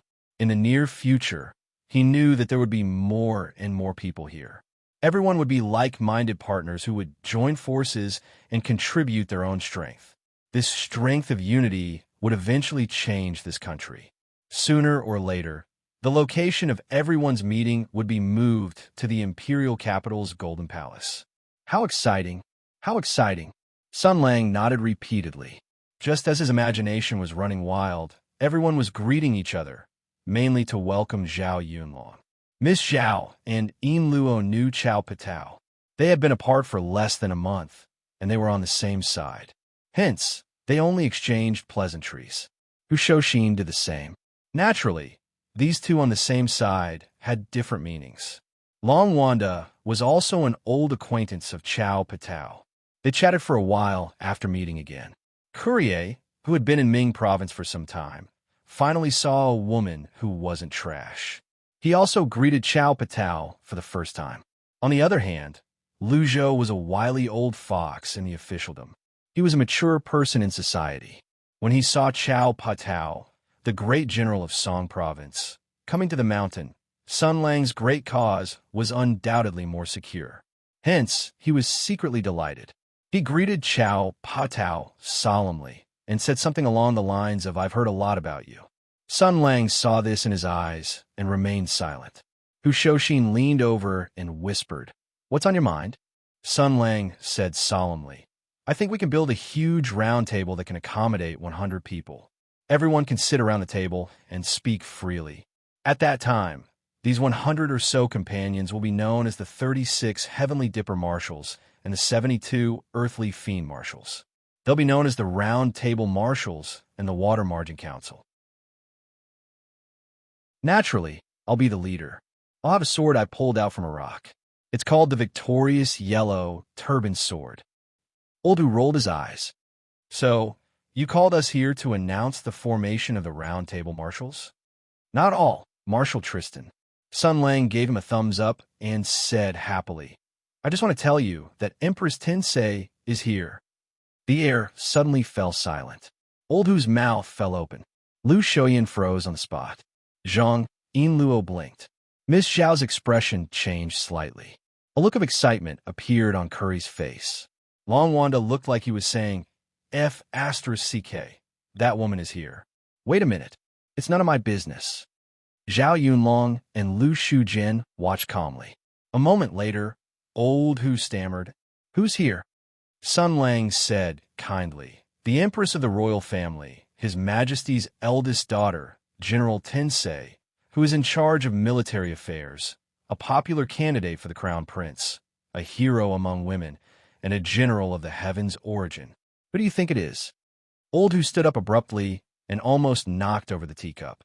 He exclaimed, "Is she tired of living?" Sun Lang's face froze. Then he said as if nothing had happened, "Obviously not. Since that woman dares to swagger here, it can only mean two things. First, she wants to talk to us. Second, she has someone to restrain me. Don't worry, there's nothing to be afraid of. This is both the final test and our opportunity. As long as we settle this matter, Mingzhou will usher in a period of stable development." Old Hu pondered and said, "She's a cautious and suspicious person. How dare she come to see you? That is to say, she has absolute confidence that you won't kill her. Then, her backing." Sun Lang interrupted him. "Don't make wild guesses. I'll go and see for myself. Old Hu, you don't have to think about these nonsensical things. Don't jump to conclusions. Do your job well." Old Hu was a little confused after being criticized for no reason. Then, he heard Sun Lang continue, "Cheer up. Don't panic. We're very steady. If we can't handle it, we can ask Taoist Bai Shui and one Yuanzhong for a joint buff. Okay, let's assign the task." He looked at Long Wanda first. "You go and deliver a letter." Long Wanda was stunned for a moment and asked, "To whom?" Sun Lang said concisely, "Give it to Qi Guanyin. Tell him that the Empress concubine is here. Tell him to do as he sees fit. Just bring this message. There's no need to say anything else." Long Wanda was a little unhappy with Qi Guanyin, but he knew that this was a serious matter, so he agreed. After all, he had a grudge with Qi Guanyin. When Qi Guanyin was a henchman in Tensei province, he had led troops to cooperate with Courier to encircle and suppress him. There was no doubt that they had a grudge. However, the situation changed, and Qi Guanyin suffered a series of setbacks. Even Long Wanda, a staunch member of the FFF, felt a little sad when he heard about the matter between him and the Wang family. After dealing with his wife's funeral, Qi Guanyin had specially come to Long Wanda to be dealt with. Looking at him, How could Long Wanda have the nerve to say anything? Thus, the grudge between the two came to an end. But after all, Qi Guanyin still owed Long Wanda a big favor. It was just right for Long Wanda to make this trip. After receiving the order, Long Wanda immediately went out to summon a seraph and flew away. Loners were known for their high speed and endurance, so it was very fast to deliver a message. Sun Lang then looked at Old Hu. Qi Guanyin is most likely not willing to come, but he will still come. However, I don't plan to let him go with me to fight against Empress. His mission is to stay in Mingzhou and stabilize the morale of the army with his prestige. As long as the army did not fall into chaos, Mingzhou would not fall into chaos. Old Hu understood the meaning of the song. He was honest and simple, and he felt that Mingzhou's general had always been Qi Guanyin's, so he was not attached to this position. He nodded and said, "Got it. What should I do?" Sun Lang smiled. "Old profession. Send your men out." Old Hu also smiled.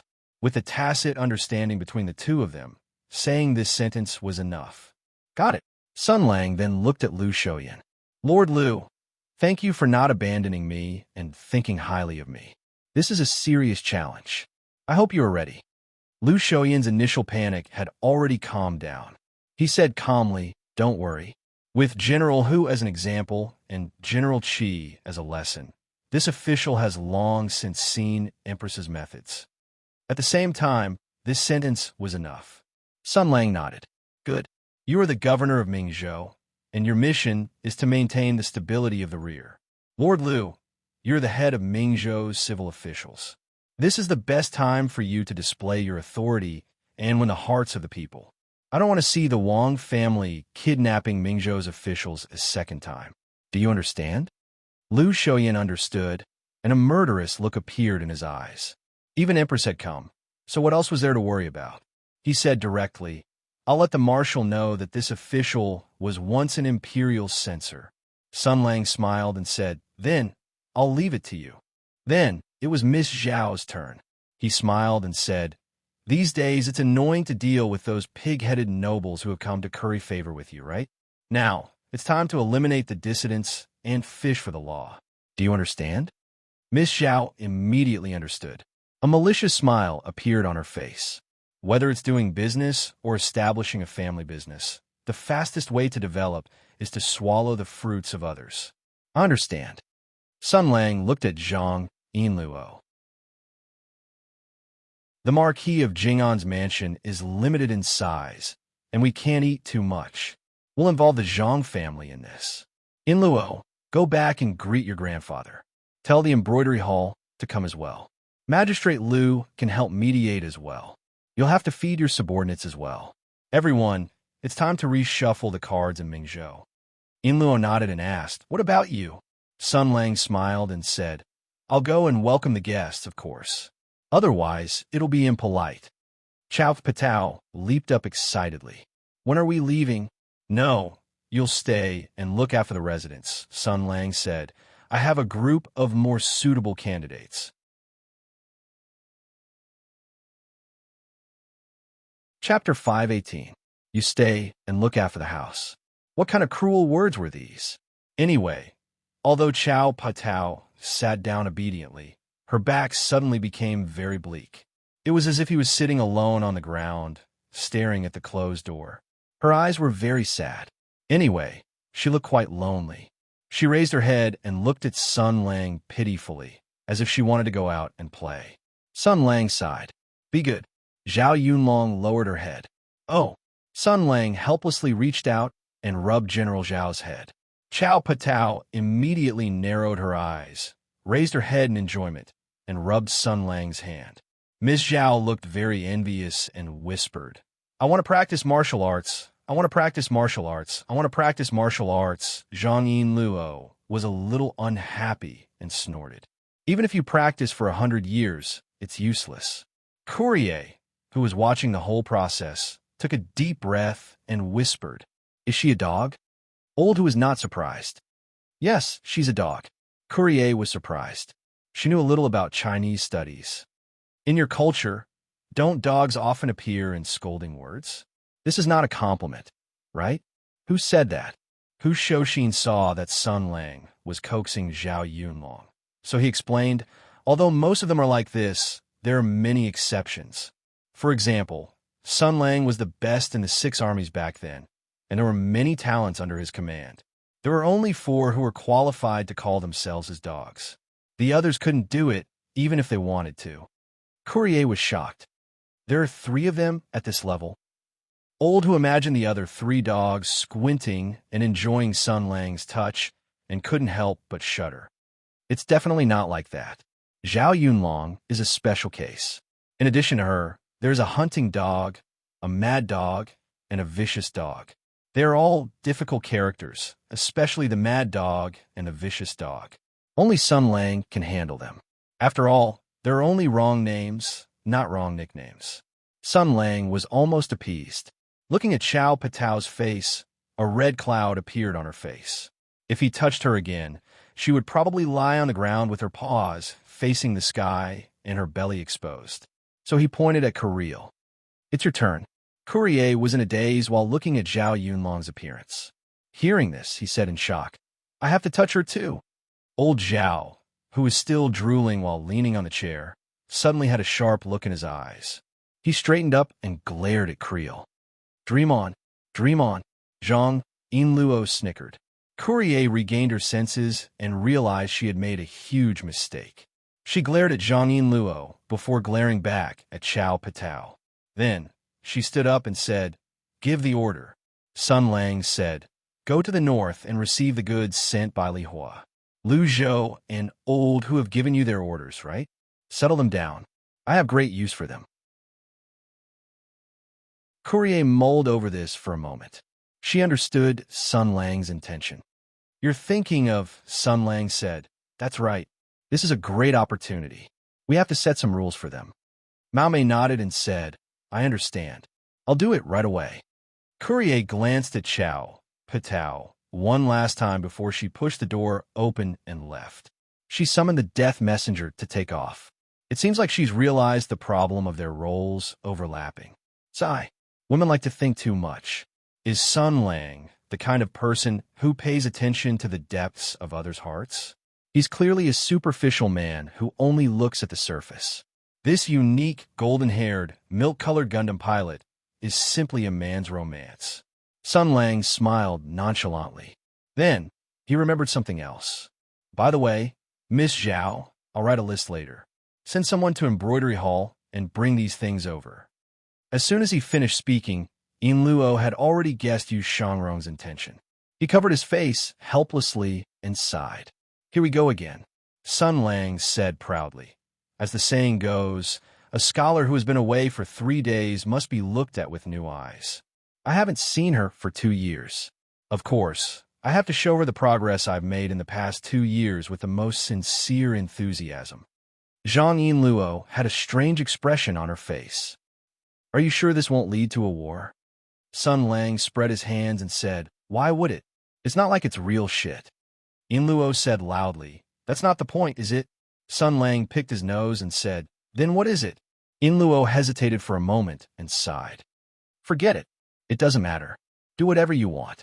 Master Lu had just arrived and didn't know that a new culture had appeared in Mingzhou. He asked curiously, What are you talking about? What real shit? Yinluo sighed and whispered a few words in Master Lu's ear. Master Lu's expression changed abruptly. There was no doubt that she remembered her encounter in Samway's study that day. The wrath of the monkeys, the biochemical rainstorm, and thousands of monkeys of various species had set up the first organized biochemical strike force of this era.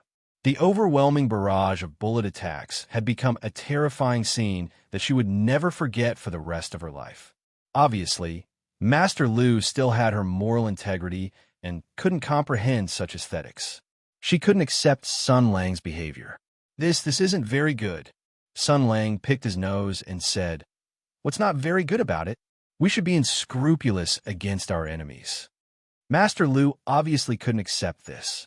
You don't need to show mercy to your enemies, but you're being too childish.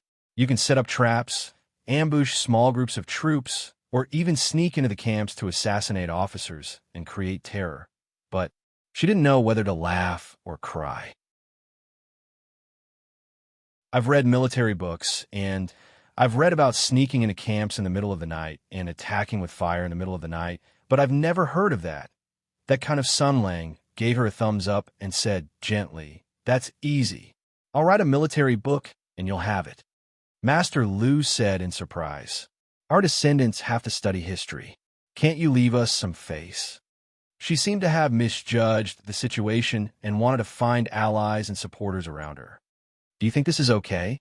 Although they're enemies, it's still—" Sun Lang looked around. "Who thinks it's not appropriate?" Master Lu looked at Zhao Yunlong and immediately gave up. Chao Patao's face was filled with excitement, regret, and expectation. This expression was enough to explain the problem. She was obviously used to following Sun Lang around and causing trouble. Zhao Feihuang spoke up. She also had some grudges with Empress. "What's not appropriate? What that woman did was even worse. It's already good enough that we didn't use real shit." Old Who met Lu Shujian's pleading gaze and said indifferently, "This is war. How can we care about this? When we were defending the city, all the latrines in the city were emptied to boil the gold liquid. After a few months, there were dozens of poisonous formulas in the gold liquid. It's not like you don't know. This is nothing." Lord Lu was a smooth and slick socialite, so he agreed. "This old man is not a general, so I don't understand the art of war. But since the Grand Marshal and General who say it's good, then it must be good." Looking at this group of people, there was only one thought left in Master Lu's mind. This group of people is hopeless. It seems that the democratic vote has borne fruit. Sun Lang said happily, "By the way, Master Lu, I'll ask housekeeper Su to look for you in a while. Give her a few prescriptions and ask her to make the medicine." Lu Shujin said in annoyance, "What medicine?" Sun Lang counted on his fingers and said, "A powerful laxative that will cause diarrhea after eating it. A delayed laxative that will cause diarrhea after a few hours. A controllable laxative that will cause diarrhea even though it's fine after eating it, as long as you smell a certain scent, and an aphrodisiac that will cause girls to be unable to control themselves after eating a little. The art of medicine isn't something that's so convenient. What's the last one?" Sun Lang was surprised. "Just a small personal need. Don't worry, it's not for fucking with Empress." Lu Shujin and Zhang Yinluo both jumped up and roared, "What are you doing?" Then the two of them looked at each other in confusion. They both thought to themselves, "What does it have to do with this guy?" Then the two stupid women found a reasonable excuse for the other party. "Oh, she's a doctor, so she really has integrity. Oh, I heard that Sun Lang quite likes her." It seems that his sense of justice is quite strong. Sun Lang thought to himself, "Not good."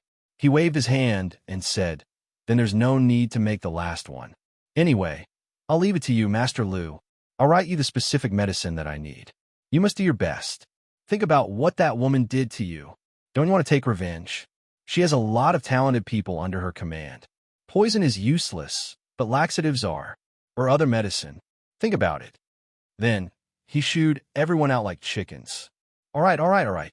Since the task has been assigned, hurry up and get to work. Hurry up and get to work. Yinluo is talking about you. Hurry up and go home to report. Chao Patao, go with Yinluo so that her grandfather won't panic." He secretly gave old Zhao a look which meant send her home, bring her back, and protect her safety. At the same time, show off in front of her grandfather and let him know that we are very stable.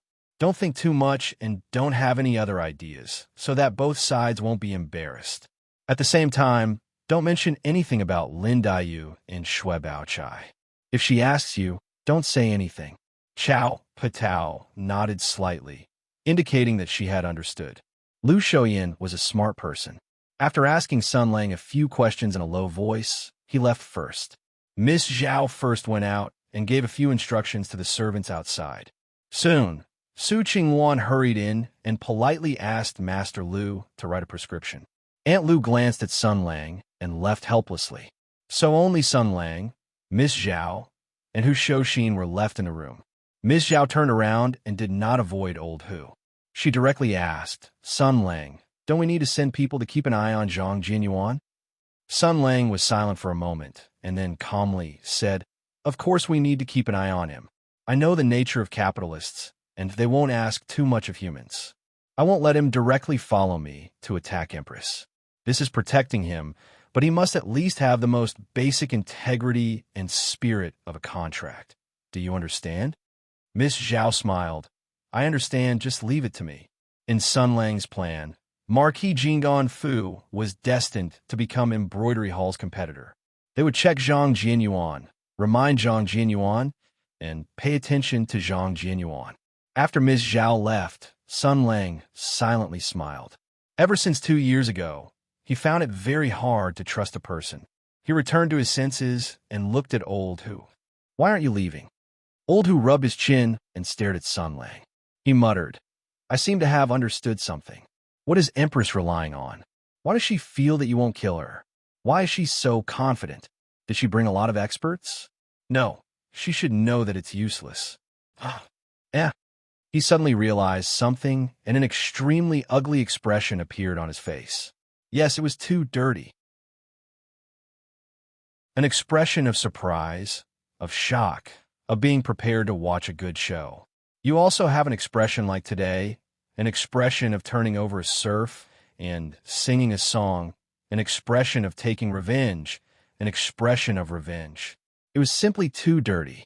Sun Lang did not say anything and circulated his qi in his dantian. Hu Shouxin was greatly shocked and reached out to cover Sun Lang's mouth. He said in a flustered and exasperated manner, You still dare to be so arrogant. You're also about to die. Do you believe that I... Sun Lang fiercely said, I can F*** king run. How can you F*** king run? Wherever this old man runs to, I will let your deeds float there. Let's start with this Marquis Jinggan Fu. My wife. Stop. Old Hu sadly discovered that the vigorous resistance movement was once again suppressed by a certain shameless fellow. He said in a low voice, I won't say anything, all right? I won't say anything. Don't make a fuss. Let's talk properly, all right? Sun Lang began to raise unequal conditions. You have to help me cover up in front of Yin Luo and the others. Old Hu nodded like he was pounding garlic. Yes. Sun Lang continued. After I run away, the two of them will enter Mingzhou. If they have a conflict with Marquis Jinggan Fu, you have to remember to stop the fight and remember to say good things about me. Do you understand? Old Hu sorrowfully said, Okay, I know. Don't worry. Sun Lang reached for a yard after getting an inch, saying, If the matter is exposed and I'm caught red-handed, you have to help me stop them and create an opportunity for me to turn around.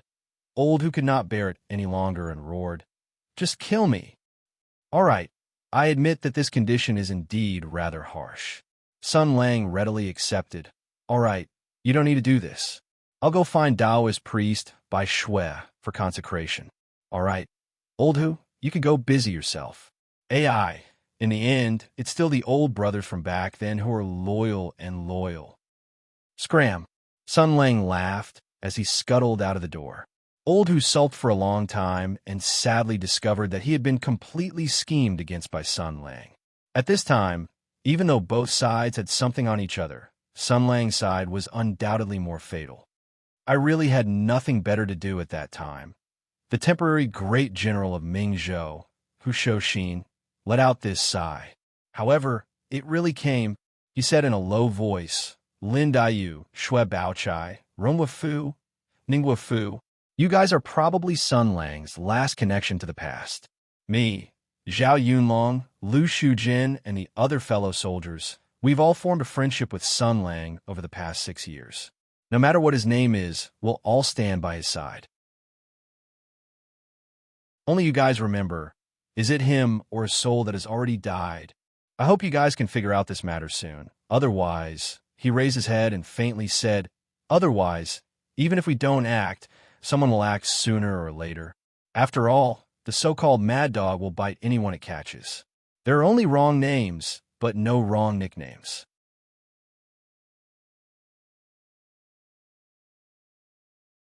Chapter 519. Mingzhou's position in the 9 provinces of the empire was very clear. It was a military town. It was located in the northern border of the empire, far away from the central capital and the core of the empire's power. During the war, it was a military town in the north, and after the war, it was still a military town in the north. Therefore, it could only be a military town in the north. After the war ended, its function as a military town had perfectly changed from defending against the Sky Demon to defending against the Russians. After all, there was a group of Russians who believed in the spirit of fire squatting in the ice and snow of the north. The cultural atmosphere and ideology of a theocratic country were incompatible with that of a centralized imperial country. The officials of the imperial court looked at their neighbors in the north as if they were looking at a group of idiots who only knew how to fan the flames. Their actions were illogical, so it was natural to be on guard against them. Other than being used as a defensive fort by the imperial court, Mingzhou was also in an awkward situation. Not only was it cold, but its people were also simple and upright. Their simple character meant that they didn't like doing business, so business was not good. If business was not good, then entertainment was not good either. The two industries were dragging each other down. Furthermore, Ming Prefecture was located in the north, and the weather was cold, windy, and sandy. That was why Ming Prefecture's economic growth was so slow. Even the nearby Song Prefecture could not compare to Ming Prefecture, let alone the southern prefectures, which had a pleasant climate and were prosperous. Therefore, in the eyes of those in the officialdom, Ming Province was equivalent to an exile. Anyone who had a bit of connections and power would try their best to avoid being sent to Ming Province. Even Qin Province and Shang Province were much better than Ming Province. It was also because of this that the Tensei Province did not pay too much for Qi Guanyin to become the great general of Mingzhou. After all, this damned place was not only poor, but could also become a bridgehead for a fierce battle with the Li Maozi. It was also worth mentioning that Lu Shouyin was able to become the magistrate of Mingzhou this time. It was enough to show how wild his reputation and deeds in the imperial court were. In short, Mingzhou was a place that had no sense of existence. Its economy was not prosperous, and it basically had no contact with the political movements of the core circle of power. Coming here to be an official, it was enough to make money. It was likely that he would not have the opportunity to return to the capital to report on his work and be promoted in this lifetime. It was the same for the local gentry. They closed the door and focused on exploiting the peasants. But at some point in time, all of this had quietly changed. Because of the appearance of one person, everything changed. The Ming province was no longer so lifeless and lifeless. It was as if the world had changed overnight, becoming full of life. The civil and military officials of Ming province, as well as the scholars and gentry of the countryside, must have felt these changes. For example, something seemed to have happened at Marquis Jing and Fu. Wow. The imperial court wanted to send people to investigate Marquis Jing and Fu. F***CK. The imperial envoy and the black armor troops that suddenly appeared were all killed by Hu Shouxin. F***CK. Why isn't that bastard Hu Shouxin running? Could it be that he wants to rebel? F***CK. Does this mean that the northern faction is going to fight against Tensei province?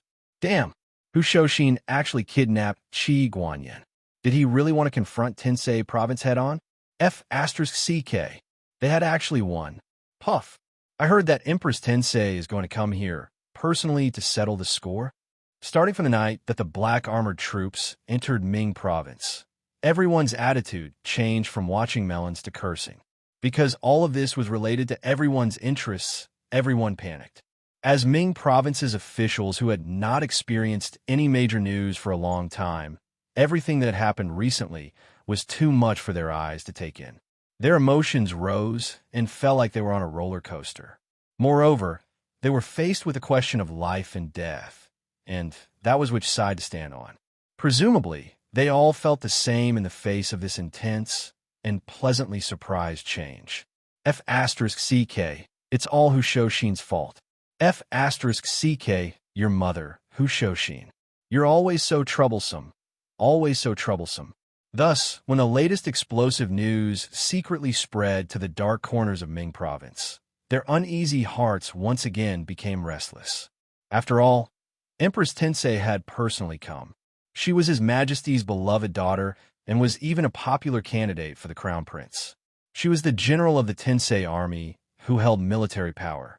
She even represented the will of the imperial court. Thus, some of the smart people who felt that the northern faction was done for seemed to be preparing to place their bets.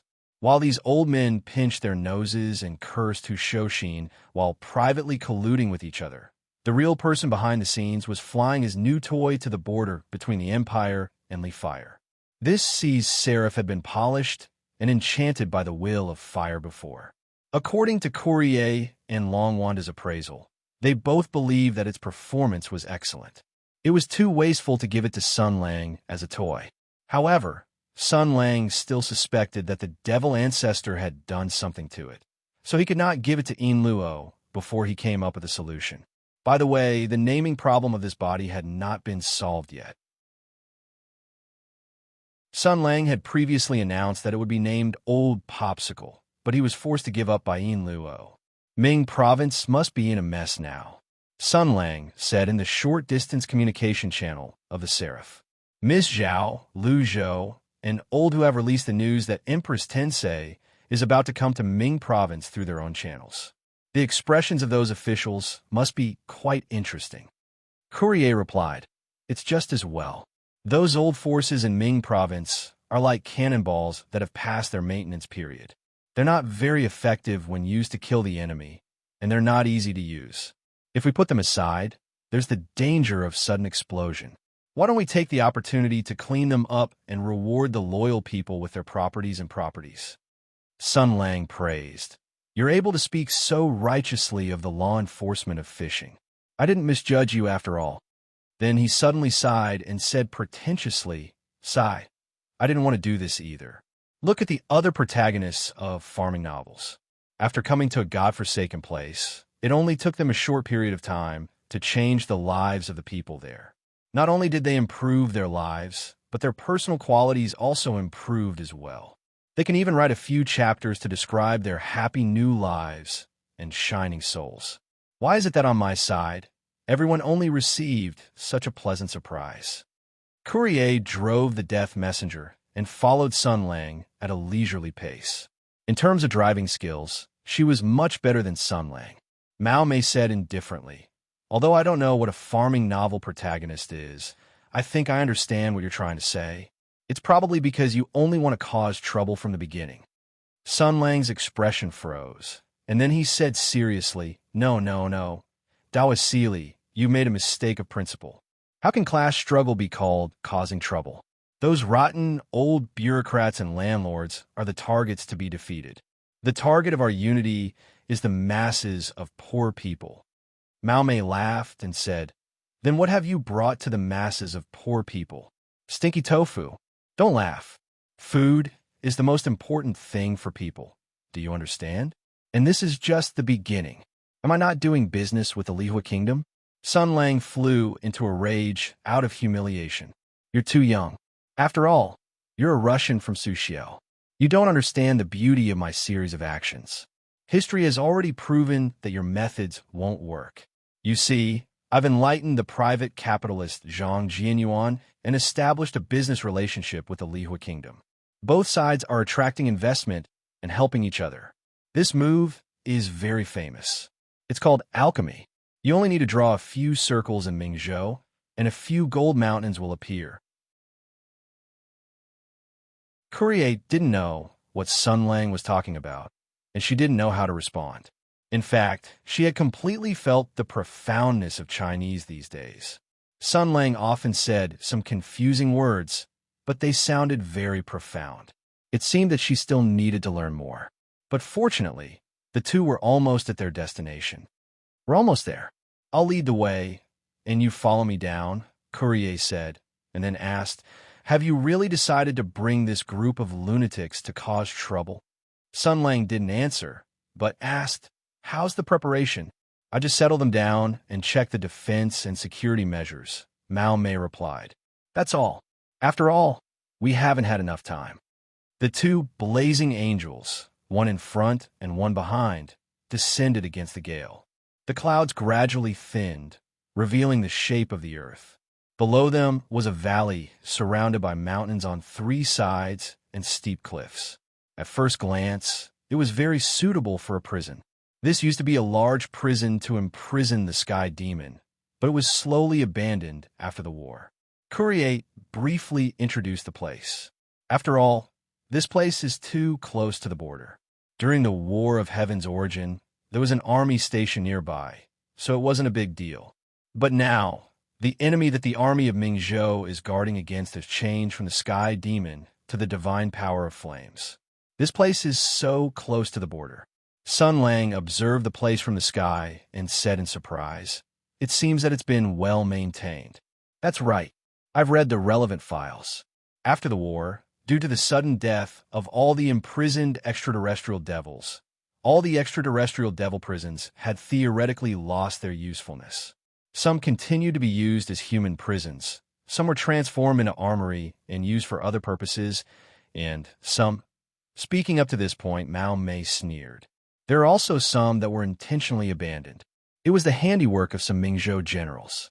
After all, the location of these prisons is excellent.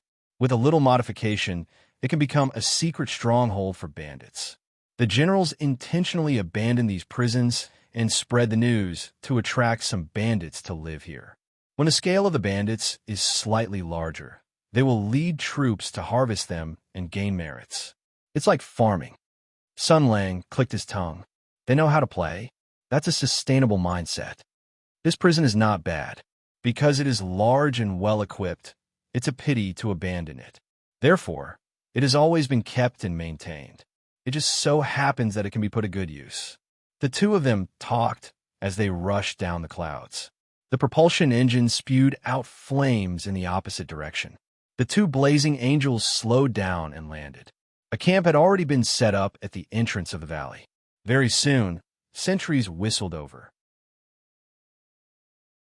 After verifying their identities, the two blazing angels walked through the camp gate under the watchful eyes of the guards. After entering the heavily guarded valley, they soon saw the decently sized prison. The main body of the prison was connected to the side walls of the valley and half embedded into the mountain. Supported by sturdy and dense construction materials, it was designed to imprison the sky demon. Naturally, the design concept was to ensure that the sky demon could not escape. Such a prison was more than enough to imprison a group of Russians. The two of them casually found a place and came out of the blazing angels. The prison gate was not high enough to allow such a colossus to walk freely inside. All the prisoners were slave collars. The two of them walked to the square in front of the prison. Courier pointed at the crimson pillar in the center and said, "This is the transmission tower. It constantly transmits microwave signals to all the slave collars. With this as the center, the entire valley is the range that the signal can cover. This is also the area where this group of people can move freely. If anyone dares to escape, their collars will immediately explode the moment they leave the area covered by the signal." Sun Lang smiled. "We must not let Zhang Jianyuan know that there is such a thing in the world." Courier said indifferently. The original intention of the church when they designed these collars was to restrain these extremely dangerous and destructive heinous criminals. They also stipulated that only these felons could use these cruel restraining devices.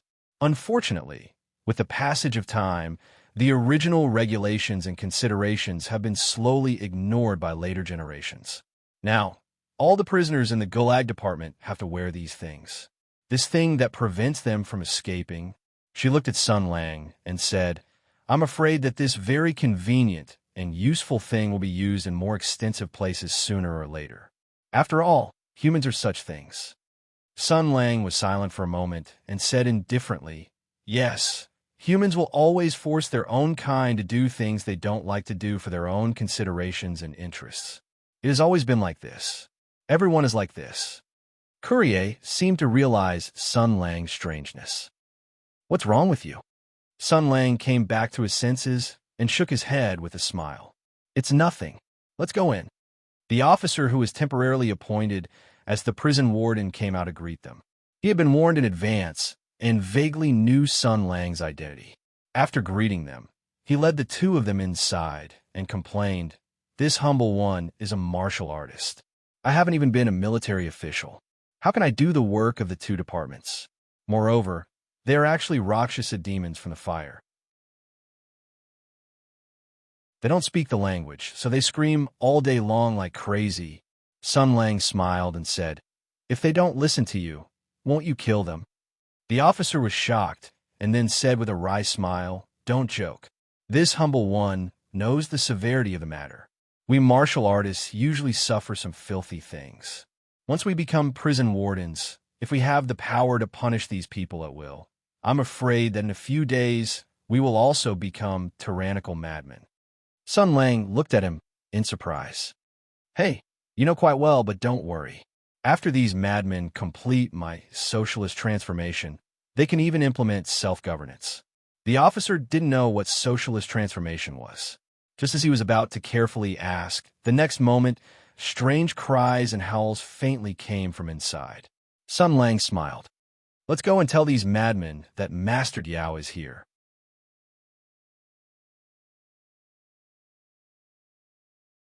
Chapter 520. From the depths of the prison came the sound of wailing ghosts and howling wolves. It was as if a group of lunatics were partying, twisting, screaming, venting, and going crazy. The sound was so distorted and chaotic that it directly caused sensory discomfort. This was a challenge to order, a provocation of madness and disdain, as well as a demonstration. Sun Lang smiled. "You're quite energetic," but it was pardonable. These guys were lunatics from the Lihua kingdom. They were defined as felons by the theocratic country and were deemed as unpardonable criminals by the heresy tribunal. Every one of them carried a bloody sin. The reason they could still live in this world was because they had certain skills that the church felt they were still useful and needed to fight for. After all, the country only cared about benefits and benefits, while the people cared about good and evil. After all, they were still useful. So naturally, when these pure and twisted criminals suddenly found out that they had been sold by the church to the people of the empire, it could be seen as a betrayal. Their future was uncertain, and their life and death were unknown. They did not even know what kind of fate they were about to face. They did not know what the person who controlled their fate was planning, did not know his personality, and did not know what he was going to do to them. So, for them to show such a vicious, twisted, and crazy performance, it could probably explain one thing. They were hiding their fear. No matter how well they hid it, they were still hiding their fear. Sun Lang smiled. As expected, it's reasonable. After all, they are humans. After all, they are only humans. They will always have weaknesses and things that they are afraid of. Other than the fact that the church wants to use them, their performance and cooperation is another reason why they are able to survive until now despite being dangerous felons. If they were pure and fearless lunatics, how could they have survived until now? Courier said coldly, "They're just demonstrating their power. Just kill a few people." Sun Lang did not comment. The three of them walked into the depths of the prison. It could be seen that this place was really well renovated. It could be called an iron bastion. All the materials and construction were chosen with the ultimate goal of imprisoning and detaining the Sky Demon. There were soldiers with sharp swords standing guard at intervals. The group of the fire prisoners were locked up in one area. According to the map, it was equivalent to a huge enclosed square. The individual cells were separated by strong compartments. Strange cries and howls came from inside. They were getting louder and louder. It was simply unbearable. Sun Lang turned his head and asked the temporary prison officer with a smile, "What do you think we should do?" The officer hesitated for a moment before saying, "Forgive me for presumptuously guessing, but I'm afraid that you didn't specially renovate this prison and appointed a group of my men to guard it. You didn't bring these foreign devils here to do hard labor. If you were really looking for hard labor, there are plenty of felons in Mingzhou. Why go through so much trouble? Moreover, this humble one has seen these people before. From their eyes, I can see that these foreigners have killed many people. I'm afraid that none of them are ordinary people. Therefore, young master, you specifically brought these prisoners here. I'm afraid you want to subdue them and make them sacrifice themselves." Sun Lang nodded and said, "Go on." Almost encouraged, the officer spoke a little faster. "This humble one was born in the army, so I know some military principles. If you want to win the hearts of the soldiers and make them sacrifice themselves, you have to use both kindness and power. These Rakshasa demons are barbaric and rude. According to the rules and teachings passed down by the ancient sages, you have to beat them up first, occupy their land, kill all those who resist, destroy their writings and books, and beat them until they are scared and forget their roots. Then, you have to educate them with etiquette and tame them with benefits, just like taming dogs." Courier was annoyed by the officer's words, especially when he said, "These Rakshasa demons are barbaric and rude." This made the Rakshasa demon very unhappy. After all, it was normal for foreign friends to be unhappy in the face of the Hood Empire's bone-deep arrogance. "F***CK your mother. We are also a civilized and powerful country, okay?" She snorted and said, "You people of the Empire have a lot of tricks. Using kindness and power, wasting food. Sun Lang, you just go in and beat them all up. If they don't agree, kill them. Kill them until they are convinced." She glanced at the officer and said proudly, "Slalos are not so particular. The strong are respected, and the weak are obeyed. Look at the wolf pack on the ice field. Does the winner have to appease the loser? Human beings are also animals. Human beings have the instinct to obey the strong in their bones. That's all." Sun Lang yawned. "In other words, I have to casually walk into the twisted madness and laughter of these guys and behave very plainly in exchange for their more wanton mockery, and provocation. Then, when they laugh weirdly, I have to casually throw a punch and smash the few people who are shouting the loudest in a meat paste. Then, I will release my domineering aura and suppress them all to the ground with my powerful pressure. Then, I will tell them in a domineering voice, 'Submit or die.'" Courier's expression was a bit subtle. "This is undoubtedly a good way to deal with them, but why does it feel a bit weird when you say that?" Sun Lang shrugged and said, "It's very simple. I'm not young anymore. I've passed the age where the waiter in the hotel complained that his clothes were not high-end enough, and the salesman in the mall doubted that he could afford to buy things. In other words, only qualified opponents can feel my pretentiousness." As he said this, his expression became cold, and a rare master's demeanor appeared on his face. He proudly said, "In other words, this group of Russians from distant fire have poor martial arts. I can knock down 300 people with one finger. Such trash don't even have the qualifications to be a side character and exclaim at how terrifying this king is." Although his words were still a bit subtle, there was no doubt that the officer and Miss Courier had completely understood Sun Lang's point of pressure. Even if a real master said something very strange, he could still convince passers-by with the demeanor and aura of a master. The current Sun Lang was indeed like this. In the eyes of the two, Sun Lang, who had the demeanor of a master and was as handsome as jade, appeared very confident and calm. It was as if he already had the pearl of wisdom in his hands and had thought of how to elegantly subdue this group of fierce, distant fire felons. Then they saw Sun Lang take out a strange iron cylinder from his pocket and throw it forward with force. It passed through the peeping fence of the steel door and flew into the prison area. Then he took out the fire chelan and directly threw a shot. The loud sound of the fire chelan gave everyone a fright. Needless to say, the officer and the jailer were all too familiar with the sound of gunfire, especially in the distant empire. When they heard the loud sound of gunpowder exploding, it was as if they recalled their mother's affectionate scolding and the double-barreled shotgun in her hands. Other than Courier, after Sun Lang threw this thing, Courier recalled the nightmare she had encountered in the marquee of Jingon's manor that day. The yellow-green sprite flying in front of the blazing angel's visor was simply a nightmare that she would never forget in her life. Thus, she immediately retreated a few steps. There was an explosive bang. That was the correction of order against chaos. It was the general attack of justice against evil. In the next instant, Those twisted and crazy laughter and strange cries all turned into frightened roars and roars. This was the most instinctive reaction of humans. Even the most vicious villain and the most twisted criminal would not be able to maintain their sense of self in this sudden and unexpected change. Against evil, one must not tolerate it. One must be as cold as the winter. Sun Lang, with his world-class military commanding skills, displayed the decisiveness to pursue the enemy while they were victorious and expand the results of the battle. He also had the tactical accomplishment of calling for a few rounds of cannon fire to wipe out the ground when things were not settled.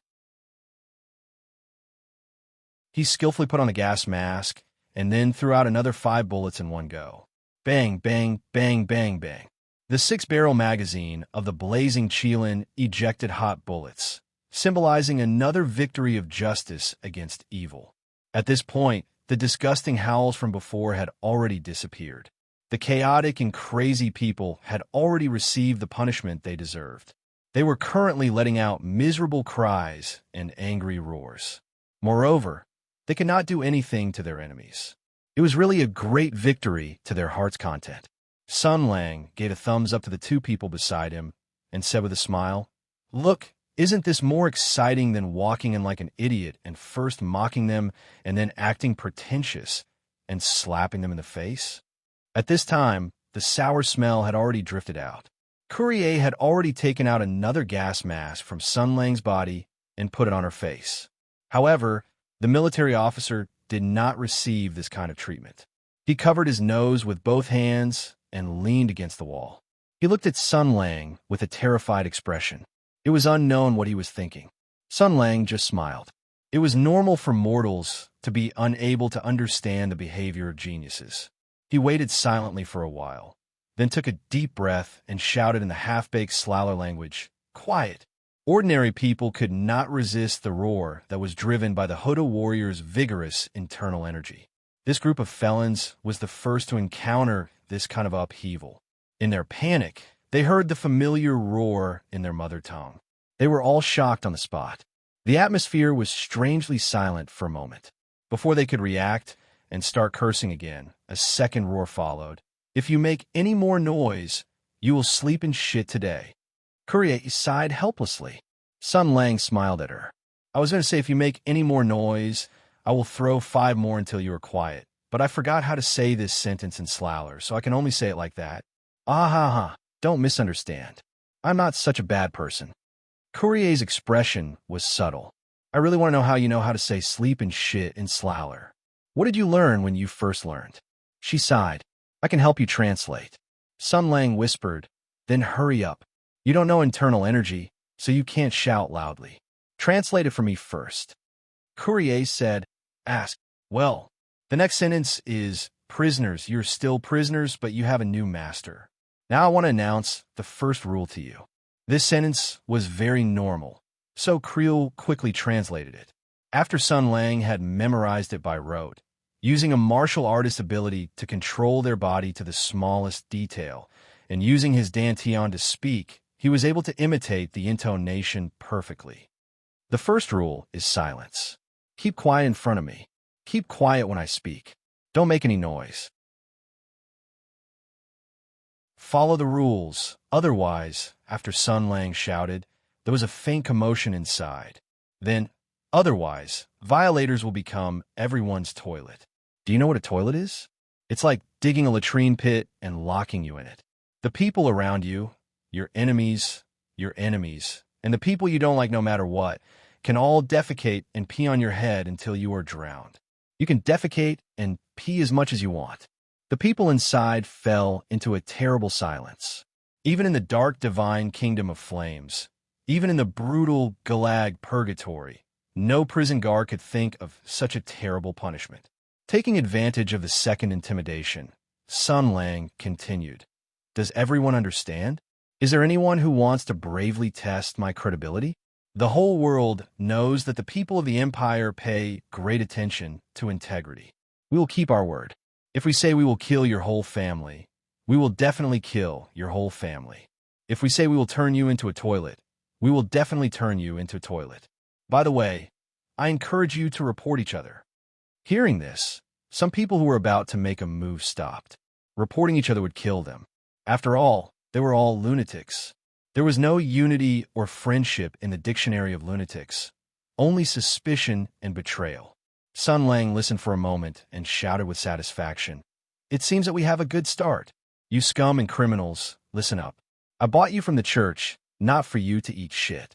This is the empire, far away from the damn church.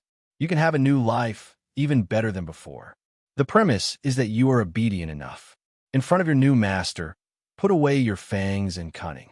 Be good dogs, obedient dogs." This time, he did not give the prisoners a chance to think and directly threw out the next sentence. "Whoever wants to see the new master you are loyal to, you can sign up now. Call out your name, and then I will hear it. Those who are brave enough to try will first get a chance to take a bath and a new set of clothes. Then we can see what kind of people each other is, and the rest of the idiots will have to stay here for a day. By the way, I only need 30 people. Even if they were lunatics and felons, they were still human. After all, they were human. In an instant, no matter what kind of mentality they had, no matter what kind of plan they had, many people fought to be the first to shout their names. Sun Lang listened for a moment and then repeated the first 30 people who shouted out the names of the first 30 people without missing anything. Well, the dogs who have been liberated from the shit pit, someone will soon let you out to take a bath. Are you surprised? Like I said, as long as you make a sound, I will be able to hear it." Then he smiled and said, "By the way, take it as a meeting gift. I will kindly remind you to pay attention to the first rule, silence." Those who were not chosen and wanted to roar out in protest were immediately intimidated by a mysterious force and obediently shut their mouths. They were unbelievably quiet. After all, if it was just being hacked to death, these people were not very afraid of death. But that kind of terrible punishment, no one wanted to try it. Sun Lang turned his head and smiled at the two of them. "You see, compared to directly going in and beating people up without saying anything, isn't this method more elegant and civilized?" Courier was already speechless. Sun Lang took out the prison map that the officer had given him before and used his fingernail to mark the location of the 30 people's cells. It was a simple skill to determine the location by listening. He said, "Take a few people and bring these guys out to take a bath and change their clothes. Also, pay attention to safety. Although these old Russians don't know internal energy, they still know how to fight and kill. Don't fail miserably." The officer blinked and looked inside again. The horrible smell was almost tangible, like a demon baring its fangs and brandishing its claws, grinning at him. His voice was still tinged with fear. "Me?" Sun Lang rolled his eyes. "Nonsense. Do I have to do this kind of rough work myself?"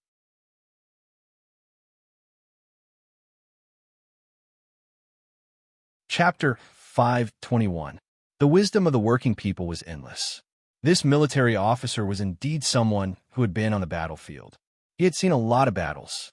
Although he didn't have a high-grade gas mask like Sun Lang, he still thought of a solution. He sent people to find some clean cloth, layer by layer, and wet it with water to cover the mouth and nose. It was more effective to isolate the dirty air. A simple gas mask was made. Then he gave the gas mask to a few subordinates and sent them to do their work. He was truly a leader who had gone through hundreds of battles. Sun Lang and Courier had already gone outside.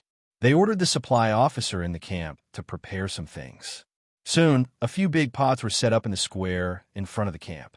The chef killed a few fat pigs and moved food and vegetables. He was busy in full swing. After a while, the smell of meat came out. After a while, a shout came from the prison. A group of big and hairy Slayer men wearing new unlined clothes walked out with confused eyes.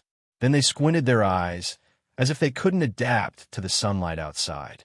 But soon, their eyes were completely attracted by the few big pots, the smell of meat.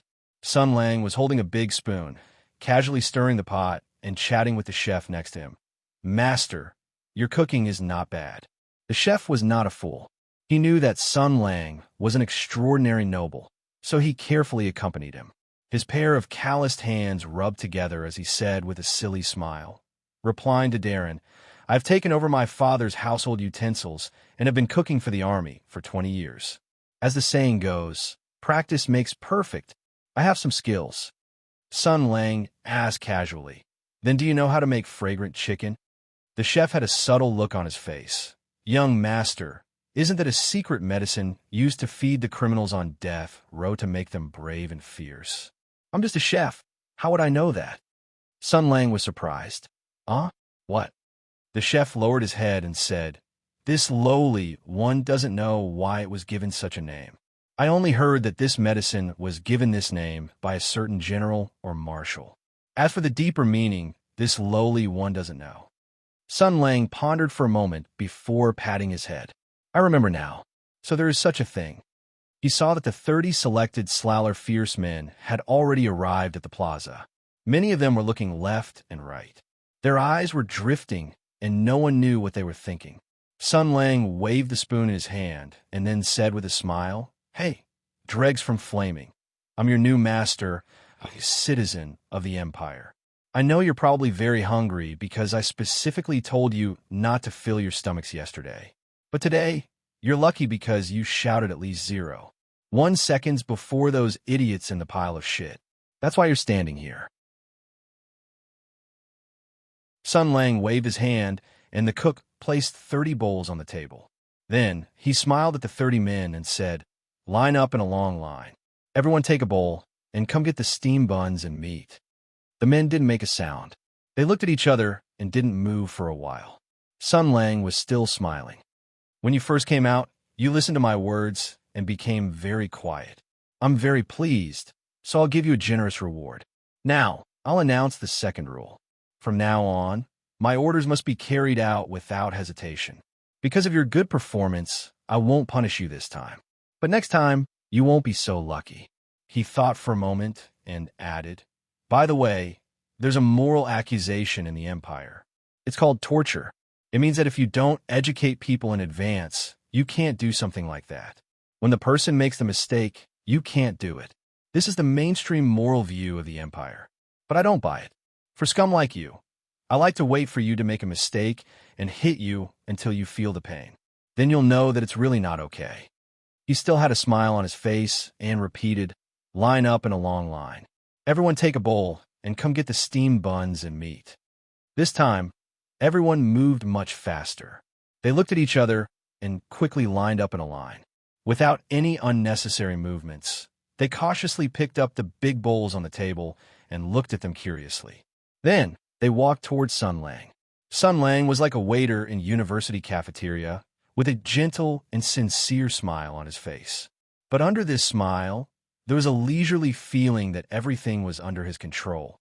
That pair of fiery eyes could instantly distinguish whether you were a man or a woman, whether you were beautiful or ugly, and thus decide whether you would land on your plate, whether it was a few large pieces of good meat or vegetarian dishes that even monks would find bland.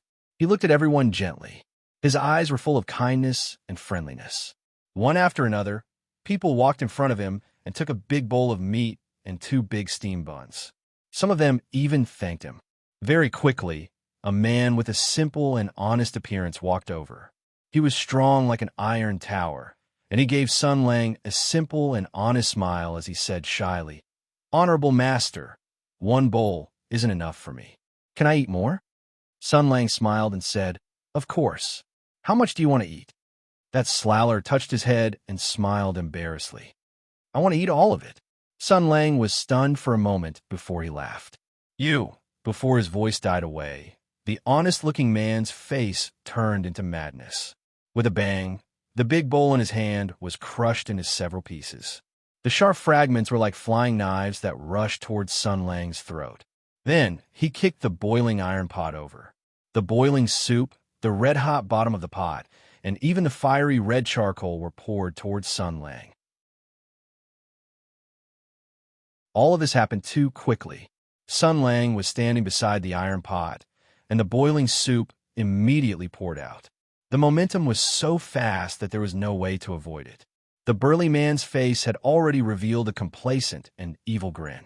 Even the others were getting restless, and they were about to start snatching the weapons of the surrounding guards. Sure enough, a group of lunatics. At this moment, a familiar voice sounded. The proud and evil smile disappeared in an instant. Everyone was stunned where they were. They saw a scene that was beyond their imagination. The overturned iron pot, the splashing charcoal, and the boiling water in the air were still in their original state. Clearly, it only took a breath for the iron pot to fall to the ground. The charcoal would splatter everywhere, and the boiling water would splash to the ground with a sizzling sound. But none of this happened. The imagined screams were also not heard at all.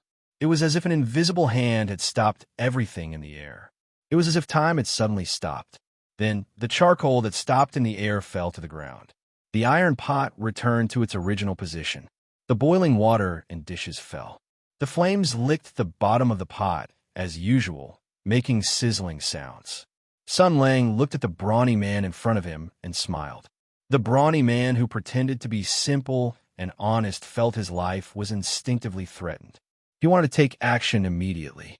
Whether it was to resist or escape, he could not sit still and wait for death. But he immediately revealed a panicked expression.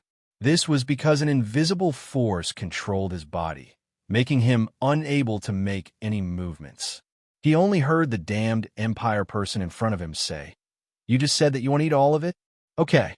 Then, the boiling meat soup in the pot was pulled by an invisible force. It was like the water in a lake that was swept up by a tornado. It was filled with water vapor and rose into the air. It still maintained the boiling temperature and made a strange sound. The man finally revealed a look of horror, but his body strangely rose. It was as if an invisible monster had grabbed his neck and slowly raised him into the sky. He could only watch in despair as death approached. His eyes finally turned into horror and even pleading. The boiling water was already very close to him. Then it stopped. The ecstasy of surviving a disaster appeared in the eyes of the Slaro man. His expression was no longer pretending to be simple and honest, nor was it crazy and fierce. Instead, it was docile, fawning and flattering. "Do you think that I will let you go and let you escape? Then, you'll be grateful and loyal to me?" Sun Lang smiled. "I'm sorry, but I never give a second chance to a traitor. Never."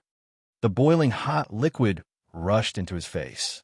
It drilled into his mouth, nostrils, ears, and even eyes.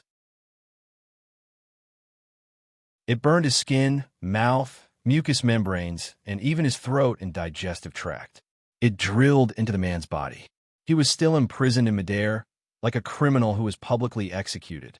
His four limbs were firmly fixed in the air. He struggled crazily and screamed crazily. However, he could not move, nor could he shout out any sound. The boiling hot meat soup continued to drill into his body. The Slaro man's body swelled up, and his stomach slowly expanded. His originally incomparably majestic body almost became a hot water ball that would burst with a poke. His clothes were stretched open, and his skin all over his body turned red. There was silence in front of the square. One could even hear a pin drop. The cook who was in charge of cooking had long been scared to the point that he went limp at the side. Even the Empire soldiers who were in charge of guarding showed uneasy expressions, let alone the prisoners. Their restless thoughts disappeared almost immediately. No one was willing to do anything stupid. No one wanted to die like this. There was no scene more intimidating than this. Pouring hot water into a prisoner's mouth was considered a form of torture that humans could teach themselves. They had also seen such cruel punishments in the Gulag Purgatory, but in terms of impact, what they had seen was far less impactful than what was happening now. Because this man from the Empire was not a crude, cruel, twisted, and perverted jailer. He did not use chains to tightly lock the prisoners, nor did he use a red-hot kettle to pour hot water. Instead, he used a power that they could not resist to lock the prisoners in the air. He used a power that they could not understand to control the boiling liquid. This mysterious power that originated from his own body was easier to frighten and frighten people, because this had nothing to do with power or external force. It was just the difference in strength caused by the original power of the human body. This difference was enough to control the life and death of the other party. The prisoners could not help but stare at the ground. They suddenly felt very cold, so cold that the meat soup in their hands could not bring them any warmth. After an unknown period of time, The sound of a heavy object falling to the ground could be heard. The execution was over. Everyone breathed a sigh of relief. However, Sun Lang's voice immediately rang out. I just said that because you all kept quiet, I won't punish you for not being able to quickly carry out my orders. However, I can't say for sure the next time. I will do what I say. Therefore, I will announce the third rule. He looked at the military officer on the side and pointed to 4 people in the crowd. That guy, kill the 2 in front and the 2 in the back. Although the accident that had just happened was an uncontrollable factor, according to the rules of the officialdom, it was natural that the jailer did not discipline the prisoners well. At this time, the military officer was on tenterhooks and had a belly full of anger. Hearing this, he did not say anything and snatched the Feng's widow from the hands of a soldier beside him. He rushed forward and slashed down, cutting off the head of a Russian who was still in a daze from his right shoulder to his left waist. Half of his body was cut off along with his head. The second Russian stared blankly for a moment and wanted to resist, but his martial arts were not too brilliant. Moreover, the other party was still holding a weapon. The military officer turned the hilt of his saber and slashed diagonally with the pole. With a crack, he broke the other party's left calf and forced him into a half-kneeling position. Then he swung back and chopped, and the head immediately fell to the ground. Then he dragged his saber and rushed forward. His movements were extremely fast, and he rushed to the front of the third and fourth Russian. Using his left foot as the center, he exerted force with his left foot and channeled his strength into his waist. His arms took advantage of the momentum, and the saber drew a sharp arc and swept across the waists. Blood splattered, and amid screams, the last 2 people were directly cut in half at the waist. Their upper bodies fell into the dust, but they were not dead yet and were still crazily screaming in pain. The Earth Hutu revered martial arts. To be able to become the commander of an army was undoubtedly a martial arts skill gained from fighting on the battlefield. Killing these slalos who did not have guns and cannons in their hands was easier than killing a bull. In a moment, the corpses of the 5 people on the field were strewn on the ground. This time, there was no commotion or screams. There was only subconscious retreat and silence. Sun Lang said indifferently, "The third rule is that from today onwards, you will be in a group of 5. If someone commits a crime and the others do not report it, their crimes will be the same. Those who report it will be rewarded generously. In other words, you must at least learn to be united. If you want to do something, remember to link up in advance. Since you're all going to die anyway, why not do it together?" Thus, they would be on guard against each other to prevent their companions from courting death and dragging them down. If they linked up with each other, it would increase the risk of being exposed because those who reported it would be rewarded generously. The key point was that they were all madmen. There was no unity in the dictionary of madmen, only suspicion and betrayal. Thus, it was very stable, a simple variation of the prisoner's dilemma. Sun Lang reached for the spoon on the side and walked to another big pot. "Come, line up. Fill up the rice. Once you're full, we'll continue." This time, everyone's movements were straightforward and neat. While the Russians were eating, the soldiers had already carried away all the corpses and cleaned up the scene with water. Then, they brought over a chair and a small table next to it. On the table was a metal tray with knives and scissors of all sizes. Were these torture tools? What does this Empire man want to do? The Russians were anxious, but then they saw Sun Lang put on a white coat and reach out for a knife. He said with a smile, "From today onwards, you'll be reborn. We'll start with your hairstyles. Look at you, all of you have big beards and messy hair. Be grateful. Today, I'll personally cut your hair to improve our relationship." The Russians looked at Sun Lang, who was holding a knife and wearing a white coat, and for some reason, they thought of those terrifying flame priests of the church. They shivered. After all, to have such a dangerous person holding a knife to their heads was really a little unnerving. "Come on, don't be shy." Sun Lang pointed. First one. The person he chose looked like a Slaller hero, but the expression on his face had deeply betrayed him. He didn't want to come up at all, but the situation was beyond his control. The fates of the 5 people who died before were still in front of him. This Empire man was so terrifying that he must be a very powerful warrior of the Huda Empire. Even if he wanted to kill him, he couldn't do anything. Just like that, he convinced himself and chose to submit. Very good. Once a person chooses to submit for the first time, there will definitely be a second time. As long as he found a reason the first time, he would definitely get used to finding a second reason. Sun Lang waited for the other person to sit down shakily, as if he was sitting on a torture chair, and then he neatly wrapped a cloth around the other person's neck. When the white cloth wrapped around the other person's neck, Sun Lang felt the other person tremble. Then he made a circle with the knife in his hand, and he reached out to press the other person's head. The other person trembled again, trembling with fear. The knife lightly cut off a piece of hair. The other person was trembling for the third time. He was pressed into a chair by a temperamental man who could kill him at any time, casually fiddled with his head and cut with a knife. His scalp could even feel the chill of the knife. He was completely unable to control his own fate. He didn't know if he would be killed. He didn't know if this cruel Empire man, who could lock people in the air and burn them alive with boiling water, would be unhappy and directly stab the shaver in his hand into the top of his head. Fear. It was like a long torment. Sun Lang still maintained his smiling appearance and chatted with him. Zhang Lao-san, let me ask you. Okay, no, what's your name? How old are you? Where are you from? Who else is in your family? When he shaved the other person's hair and beard clean, this strong man with a strong physique and fierce eyes almost staggered back to the group. He looked like he was about to collapse, and his teeth were chattering as if he had done 30 deep squats in a dragon's mouth. Sun Lang smiled and waved his hand. Next. Soon, the remaining 25 Russians were all bald. Wu Keqiuan. They looked at Sun Lang with eyes that no longer had the madness and recklessness from before. Instead, it was fear, avoidance, and a faint fear.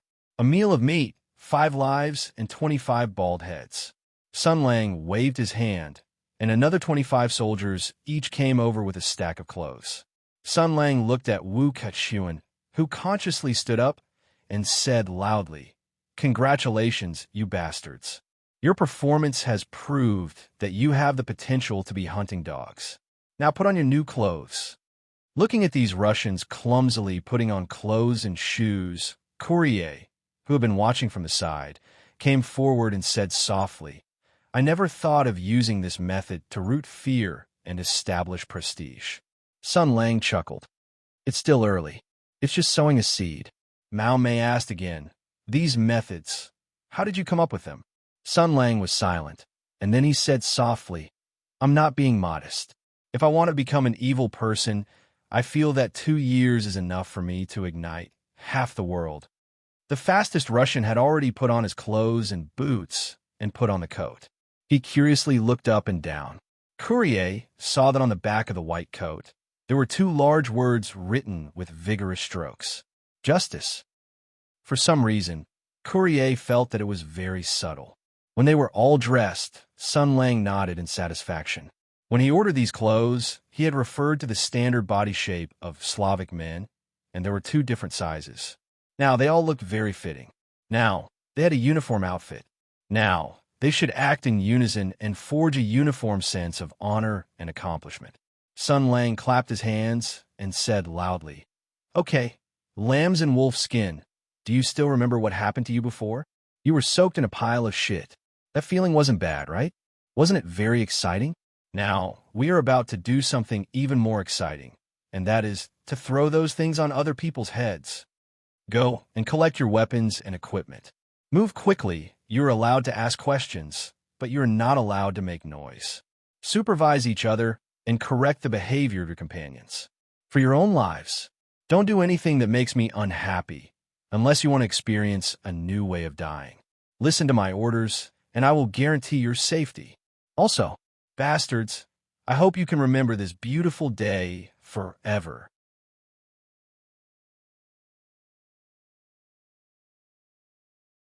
Chapter 522. In Sun Lang's hometown, there was a saying on the internet, "Live a long life and you will see things." It meant that one could see all kinds of strange things after living for a long time. The saying was also applicable to the people of Ming Province. Ming Province was adjacent to Lihua, and since ancient times, the two countries had been trading with each other, which was the most profitable business. Moreover, the more the imperial court prohibited it, the more rampant the secretive smuggling activities became. Therefore, the people of Ming Province had seen many new things from Lihua and even the Western countries. 2 years ago, after the reform, after the imperial court opened up the borders, the economic and cultural exchanges among the people flourished, and it was no longer rare to see a foreign red-headed ghost. Some people even occasionally saw foreigners with dog ears, dog tails, or cat ears and cat tails. Those were not demons, but citizens of the Greenwood country called the Dragon Sparrow Dynasty, which was thousands of miles away from the empire. People with beast ears and tails were not the strangest. It was said that further west, there was another country called the Country of Metal. Its citizens despised flesh and blood and regarded metal bodies as beauty. They often cut off their limbs and put on metal prosthetics, or liked to put strange metal parts on their bodies. However, these things inevitably sounded mysterious. After all, a farmer or a citizen of Ming Province could not imagine the appearance and cuteness of a canine-eared girl and a machine girl, let alone understand that beast-eared girl and a machine girl might have a more unique and novel experience when they did it. For them, things that they could see with their own eyes were more intuitive. In a Lihua country to the north, a group of old Russians lived there. Apart from their ferocious appearance and strange hair color, these Russians were not much different from the people of the empire. It was said that they could not practice martial arts or qi, and could only borrow foreign objects to the extreme. It was probably because they were too stupid that they could not even learn the long fist of Taizu. This saying was very popular. After all, for the people of the empire who worshipped martial arts, it was a good topic to talk about, and it could easily evoke a sense of superiority and national honor. Therefore, at least the people of Ming Province were not unfamiliar with the Russians of Lihua. At least they knew that the Russians lived in the north, worshipped fire, had different hair color and appearance from the people of Hutu, were stupid, and could not practice martial arts. For the people of this era, this was a lot of information. But today, on this very day, some people of the same hometown could finally proudly say that they had lived long enough to see it. On this day, the path of the Ming Province army was covered in dust. The rumbling of horse hooves came from afar, and a small cloud of dust came from afar. The experienced pedestrians walked to the side of the road, and the farmers who were fiddling with their crops in the fields straightened their backs. They knew that there was a group of horses galloping towards them. Looking at the momentum, they were not the cavalry of the army. It was human nature to watch a show. They craned their necks, preparing to accumulate a topic for their evening conversation, but soon they all opened their mouths wide.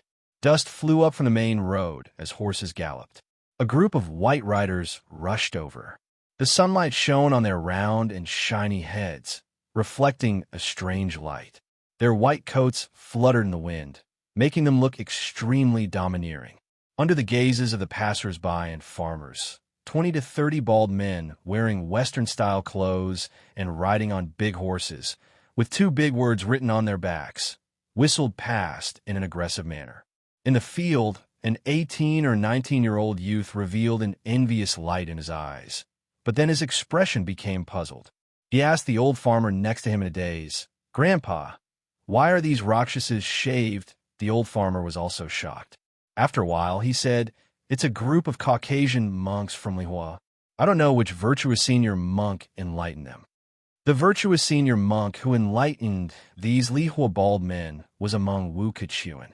Because he was also wearing a white windbreaker, and the effect of 20 to 30 bald men gathered together was too shocking, the passers-by didn't notice him at all. At this moment, he was in high spirits and said loudly, "You are all people who have been betrayed and abandoned by your own country. Hutu will become your new home. Therefore, you have to start learning Chinese. After a while, I will give you a Chinese level exam. First, you have to pass Chinese level 4. Those who fail will be cut to death. Then, you have to take the Chinese Level 6 exam. Those who fail will also be cut to death. Finally, you have to take the Chinese Level 8 exam. Those who fail will also be cut to death. He seemed to have thought of something infuriating. He waved his arms and shouted, "In the future, all foreigners will have to take Chinese as a compulsory subject. There must be the most difficult exam questions, the most severe exam. Those who fail will all be cut to death. Cut to death. Cut to death." The bald men were all shocked, and their hearts trembled. They didn't know what this temperamental imperial person was up to. But in the next moment, strange and stiff Chinese sounded, "Your Excellency, I can speak the imperial language." Sun Lang waved his hand. "Let him come over." The Russians around Sun Lang quickly urged their horses to move aside so that the person who spoke could move forward. Regardless of what they thought in their hearts or how they felt about Sun Lang, they had finally learned to obey. After all, humans were creatures that sought benefits and avoided harm. Sun Lang turned his head and looked at the Russian who was rushing over. The other party's eyebrows were tightly furrowed. Although he looked a little malnourished, his eyes were as sharp as an eagle's. His riding skills were very good, and one could tell at a glance that he had dealt with a lot of horses. Sun Lang was a little surprised and smiled. "A soldier," the man said calmly. "I'm a former soldier of the theocracy, guilty of war crimes, crimes against humanity," and Sun Lang cut him short. "Ordinary soldiers don't have the right to be convicted of these two crimes, and you look like a general. What's your name?" The other party began to mumble that smelly, long, and awkward name. Sun Lang couldn't remember it for a while, so he waved his hand. "Forget it. From today onwards, you're called Sheffield." The man was stunned for a moment before accepting it calmly. "Yes." Sun Lang glanced at him and suddenly laughed. "How strange. The Order of Flames is actually willing to throw a former high-ranking officer to me. Aren't they afraid that you'll reveal something?" Sheffield said slowly, "I'm also very curious. A person like me can actually see the light of day again and actually come to the Hutu Empire. What a strange experience." Sun Lang smiled. "I hope you can live to experience more strange experiences." Sheffield lowered his head and saluted silently. Then, he didn't say anything. Sun Lang glanced at him as if nothing had happened. He had developed the habit of being extremely suspicious. He only believed 30% of what the devil ancestors said to him that day. Sun Lang had never believed that the Will of Fire would cooperate with him sincerely. Therefore, there must be a lot of spies among the felons from the Gulag Purgatory. So, one of the first 30 people to speak had remained calm in the prison square and had not acted rashly. Just now, he had taken the initiative to promote himself. "Sheffield, what are you thinking? Taking the initiative to show yourself. Is it because you're taking the risk of going against the norm, or is it because you're ambitious and unwilling to be left out? I hope you can live on and experience more strange experiences." Sun Lang burst into laughter and shouted, "Let's move forward." At this time, the army of Ming province had entered a state of alert. Qi Guanyin finally came and took back the commander's seal in Hushoshin's hand and began to give orders. Now, more than 10 elite brigades have been assembled and set up camps along the main roads of the main army. Sun Lang, with the general's token, directly took backup horses from the army along the way. So, the martial people did not stop and swept southward like a gust of wind. Soon, they arrived at the southern border of Ming province. At an outpost on the southern border, all kinds of materials and equipment had been prepared. When Sun Lang arrived, Courier had been waiting for a long time. The soldiers at the outpost were also shocked when they saw the 20 or so majestic bald men. But it had to be said that these Russians looked ferocious, and their bodies were as strong as bulls. They all wore Western-style white war suits, and the visual effect and impact were excellent. In particular, the white coats and the word justice on the back could simply hit the hidden heart of every man. Engraving and painting on armor had become a trend during the Tianyuan War. According to rumors, when a certain unnamed general personally went into battle, his equipment could be said to be dazzling. On the left shoulder was written, "All under the heavens is the king's land." On the right shoulder was written, "All under the heavens are the king's subjects." On the shield was engraved, "Swordsmanship in the martial arts book." On the breastplate was the engraving of a general on a snowy night. On the back of the armor was the fluttering cape of a king from the 300 poems. All kinds of ancient beasts had been painted all over the armor by skilled craftsmen. It could be said to be a walking style, a trendsetter, and a far-reaching influence. But the simple and almost shameless word justice on the white coats was thought-provoking. The more one looked at it, the more one felt. After the 20 or so baldies dismounted, they stood solemnly in place. The imperial soldiers next to them were pointing and whispering. Although most of the Russians couldn't understand their language, some emotional resonance didn't require language. They could clearly see the envy on each other's faces and eyes. Yes, this set of clothes does look very impressive and beautiful. Now, this set of clothes was on their bodies. Quietly, a faint sense of pride emerged from the depths of their hearts. This was an animal's instinct.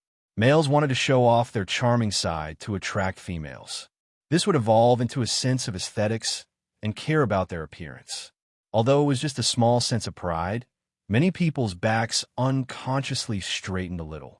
Sometimes a set of clothes could bring about an inexplicable sense of superiority and a sense of community. Sun Lang entered the house of the outpost. From a window, he saw the behavior of the Russians outside and smiled. So that's how it is. No wonder whether it's the order or the army. They all require uniform attire and strict class distinctions. This will gradually give birth to a sense of belonging and community in the soldiers. Courier saw this and sneered. The founders and administrators of the order must have understood this principle, but they would never say it out loud. They would only stipulate that it must be done this way and would never let others understand this principle. It's normal to imprison thoughts, monopolize knowledge, maintain power, and make it convenient to rule. Sun Lang said indifferently, "Breaking the monopoly of knowledge and information helps to promote the progress of mankind. It's been like this since ancient times. Now, let's talk about proper business." Courier took a map from his side. That Empress Tensei seems to be very cautious. He brought a lot of troops and is advancing very slowly. I don't know if it's to publicize this matter first or if he's setting up Mingzhou. 2 hours ago, the vanguard troops have already begun to set up camp. I've drawn a camp map. She said this and then complained, "The Death Messenger's position is not a scout. It's more convenient for a lone traveler to do this. Why didn't you call him over?" "No." Sun Lang looked at the map and said indifferently, "When two armies are facing each other, our side has the advantage of time and place. Therefore, we have to be careful and secure at every step. We have to prevent the other side from openly building one path and secretly attacking another. Therefore, I called back Qi Guanyin and ordered Chao Patao to stay behind at Marquis Jing'an's Fu. Lu Shouyin will be in charge of mobilizing the troops, and Long Wanda will be in charge of security. Only after everything has been arranged properly did I come out to handle this matter. This is to prevent that woman from taking risks and trying to sneak into her home." Courier said, "You really are cautious. If the opponent is that woman, there's no harm in being twice as cautious. I won't make the same mistake twice."